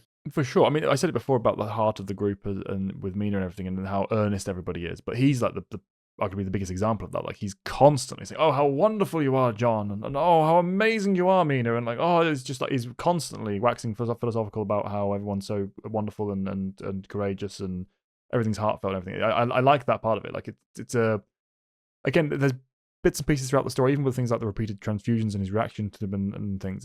There's so much of the tragedy could almost be taken as comedy in how it's playing out, but it never damages the tone of the scenes. It never damages the horror aspect of this, the I dread. was gonna say that earlier. Some people like to step on that stuff because a lot of the junk science or the science that doesn't quite Right, get yeah. there You're a is strong man. Your blood will be the most effective. It's Yeah, like, okay. exactly. I mean, it's this is a brand new science for them at this point. Transfusion is Let's do a literally blood brand new at transfusion this point in in this time. person's bedroom because It's like, are that's they all the same blood type? I mean, it is a bit like, okay, all Yeah, right, like, but it's I just guess we'll roll with it. even that side, the rest of it, the way it's kind of shown could easily be done in terms of comedy, and it comes across as funny in some ways because of how Helsing's being intentionally portrayed. But yeah, never at the expense of the drama, never at the expense of the seriousness, of the gravitas, of the dread, which is a very tricky balance to pull off when you're writing. It could be something like overdone, this. but it never is. Yeah, So you got to appreciate that. And part of that comes through from the earnestness of everybody. Each account, from the journals to the shorthand of actual conversations that took place, it's all, it feels true. It feels true to the characters and true to what they're experiencing, even when it's a bit hammy. But yeah, and his writing style also kind of mixes the sort of clinical nature that you see with John with more of the sort of mystical flair the that you might esoteric. see from like Mina's journals. It's a nice little encapsulation of his character traits because again he is very much he has one foot in both realms. So again, a nice little visual shorthand representation of like who this character is without directly saying it. Absolutely. Oh, but yeah, the last character on the list, and the reason I left them at last is because though he is scattered throughout the story and even appears as early as the initial POVs with John Seward, going through his early examinations of his asylum. This character, the character of Renfield, doesn't really have much to do until retroactively looking back on his material at the very end of the story. He's kind of extraneous to the plot, aside from being this confirmation of detection of the supernatural within his range. It's when they put together the timings of how everything was going on with the reactions that Renfield was displaying in the asylum and registered that connection. They kind of go, oh, he's relevant. Let's go talk to him. But until his very last scenes, he ultimately just doesn't matter that much. And yet, I'm sure we all agree, is one of the more fascinating characters in the story, and in terms of how it's being portrayed and described by different characters. How Well, what his do you think psyche the point connects of to the him dread is? and ambience of the horror involved, etc. The kind of the sense of madness and embracing the unknown, the presence he has thematically over in terms of rather than plot significance. I thought he was a very fascinating and incredible character. What did you think the point of him was? I would say an examination and a dwelling on the darker side of man, like that kind of step into the madness and the kind of the human equivalent of what Dracula represents for the story, and Right. why Like the rest of the human characters have to limitation. avoid. Yeah, Yeah, because I mean he's reduced to like eating raw bugs and birds, and I mean it's not really.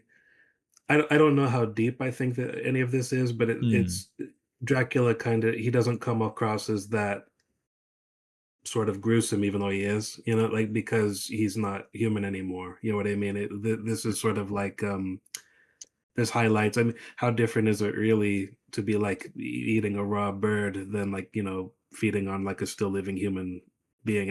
I mean, there's a difference there, but it's equally disgusting. Like you already, like, nobody wants to watch anyone do that. Nobody wants to do that. You Corrosive, have to wonder at the uncomfortable element psychology of of Yeah, but them. there's the Yeah. expectation, like you say, of that happening from a monster. But when it's a human, there's that Sure. horror element. It's like we said with the shorthand of But using Lucy as a victim. that's what I think the It's strength of a it's vampire is. We didn't really talk about it, is that the vampire is very clearly like driven by like a lot of humanity, and it yeah, feeds on the humans. It human looks like a sins kind of human. thing. It Yeah, takes great Right. pains to act like a human. It once was a human, more often than not. I mean, exactly. it's the kind of like midway point. I think that prolonged sense of I don't know if you want to call it physical decay or psychological decay or something that pulls on both of them. But that seems to be the point of Renfield in here. I haven't seen the movie called Renfield. There was like a recent flop with Nicolas Cage and Nicholas Holt. Oh yeah, As I remember seeing yeah, the trailer for that. it looked Looks like it was pretty supposed to be ridiculous. funny. Like they were at like couples counseling together, or not couples with like his boss or whatever was like a narcissist and he wanted counseling about it. It looked like it was supposed to be funny. I don't know how successful it was, but like the Renfield character, he's in a lot of these. You know what I mean? Like Yeah, I usually was gonna. doing That was like one thing I was his gonna madman mention. thing in the asylum. You know? Yeah, Yeah. given how not really relevant he is to the overall story, aside of the contributions we've mentioned already, I was surprised by the fact that I was even aware of existence from other adaptations. You know, through Mhm. osmosis, I've picked up a lot of the Dracula Yeah. lore and stuff across the years. And yeah, I was surprised that this guy wasn't more relevant in the story. Well, he's kinda like Dr. Frankenstein's, like, hunchback assistant. He's like the minion that's kinda just like it's a package deal sort of thing used to, facilitate certain actions of the broader narrative, but is ultimately just kinda there. Mm, I will say, I think my favorite sequence with him, honestly, is from, when, Stewart's later journal entries when because he goes from, like, this, like, bumbling madman, but there's this one point where he starts talking and, like, incredibly, eloquently, even getting, like, kinda philosophical with, like, the nature of man, and beast and all that, and, like, that abrupt change is really what spooks Dr. John because he's like, "Wait, like, recently you were eating flies off the wall and now you're talking about philosophy. What's going on here?" But Mhm. again, I like it's interesting because it's almost like maybe this is his true self poking through a little bit, maybe not. Maybe this is an act, maybe it's, Dracula speaking through him. I do like that again, like not everything is explained. That mystery kind of sells the uneasiness of those sequences. That's when he was the most strong for me personally. But then I have again, to. yeah.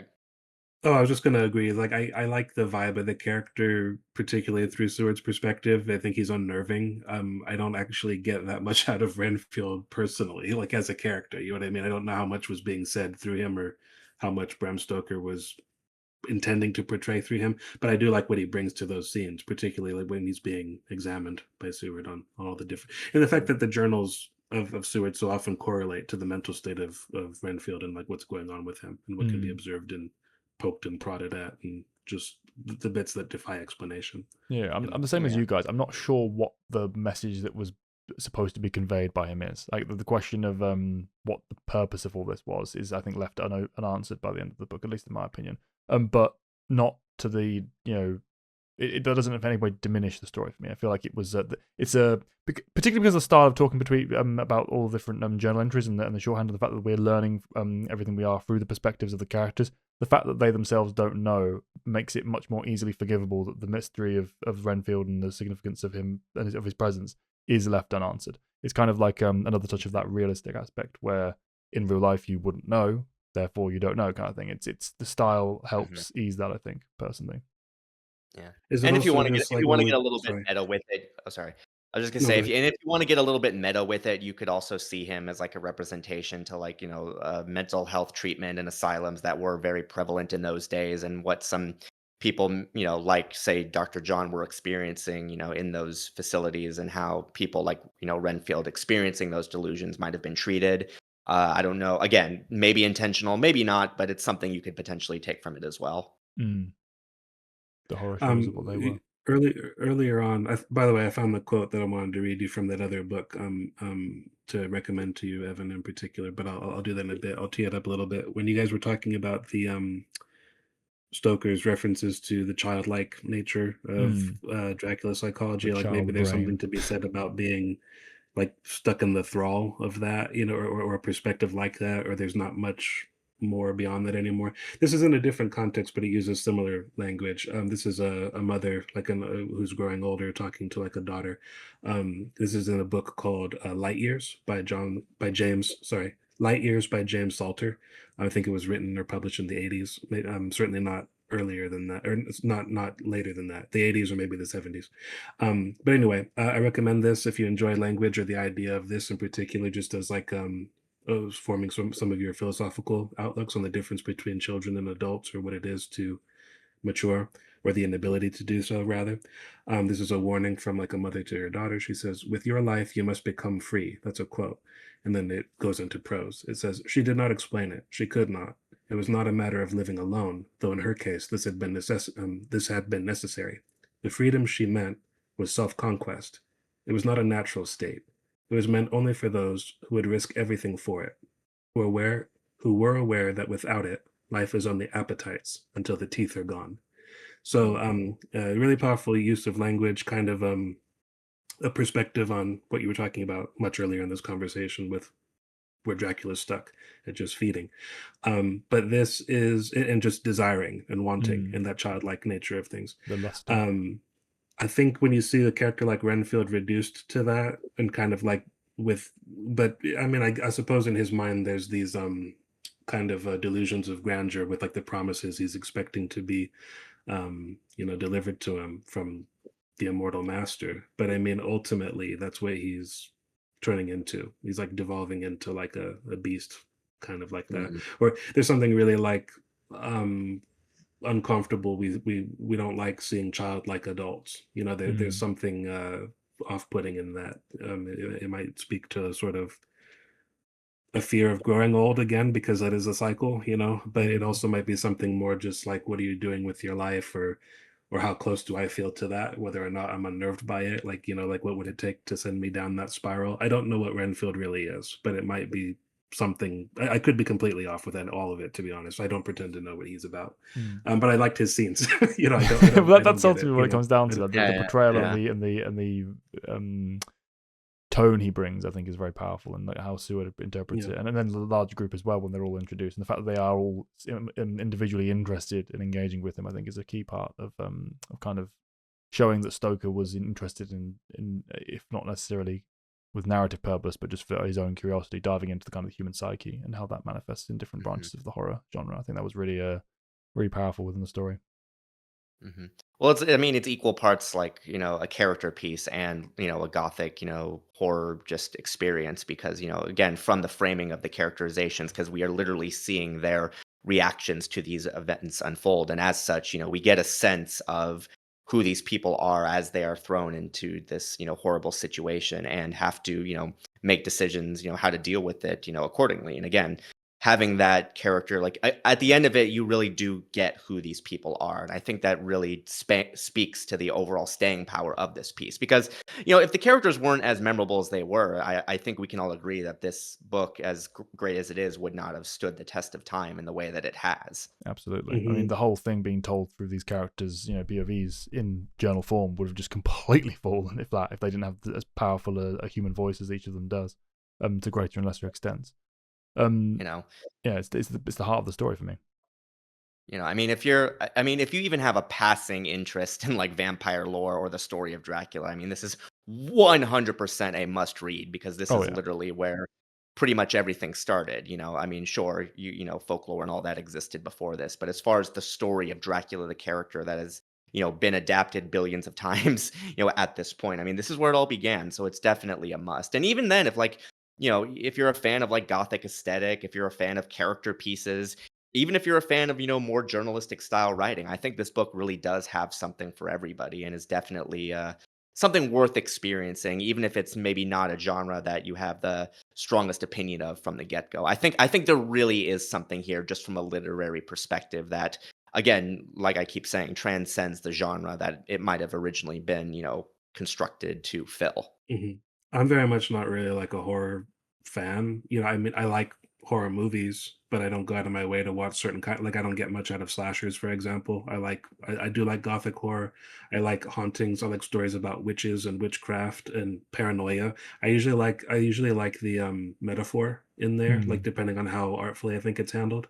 And uh, I love the richness of the canvas for visual expression that horror films provide. I think that that's something that I think I prefer to watch horror rather than read it. I seldom read horror, and even in the ones like I mean, I like Stephen King as an author. He's great. He's written many things other than just horror, but obviously he's famous for that.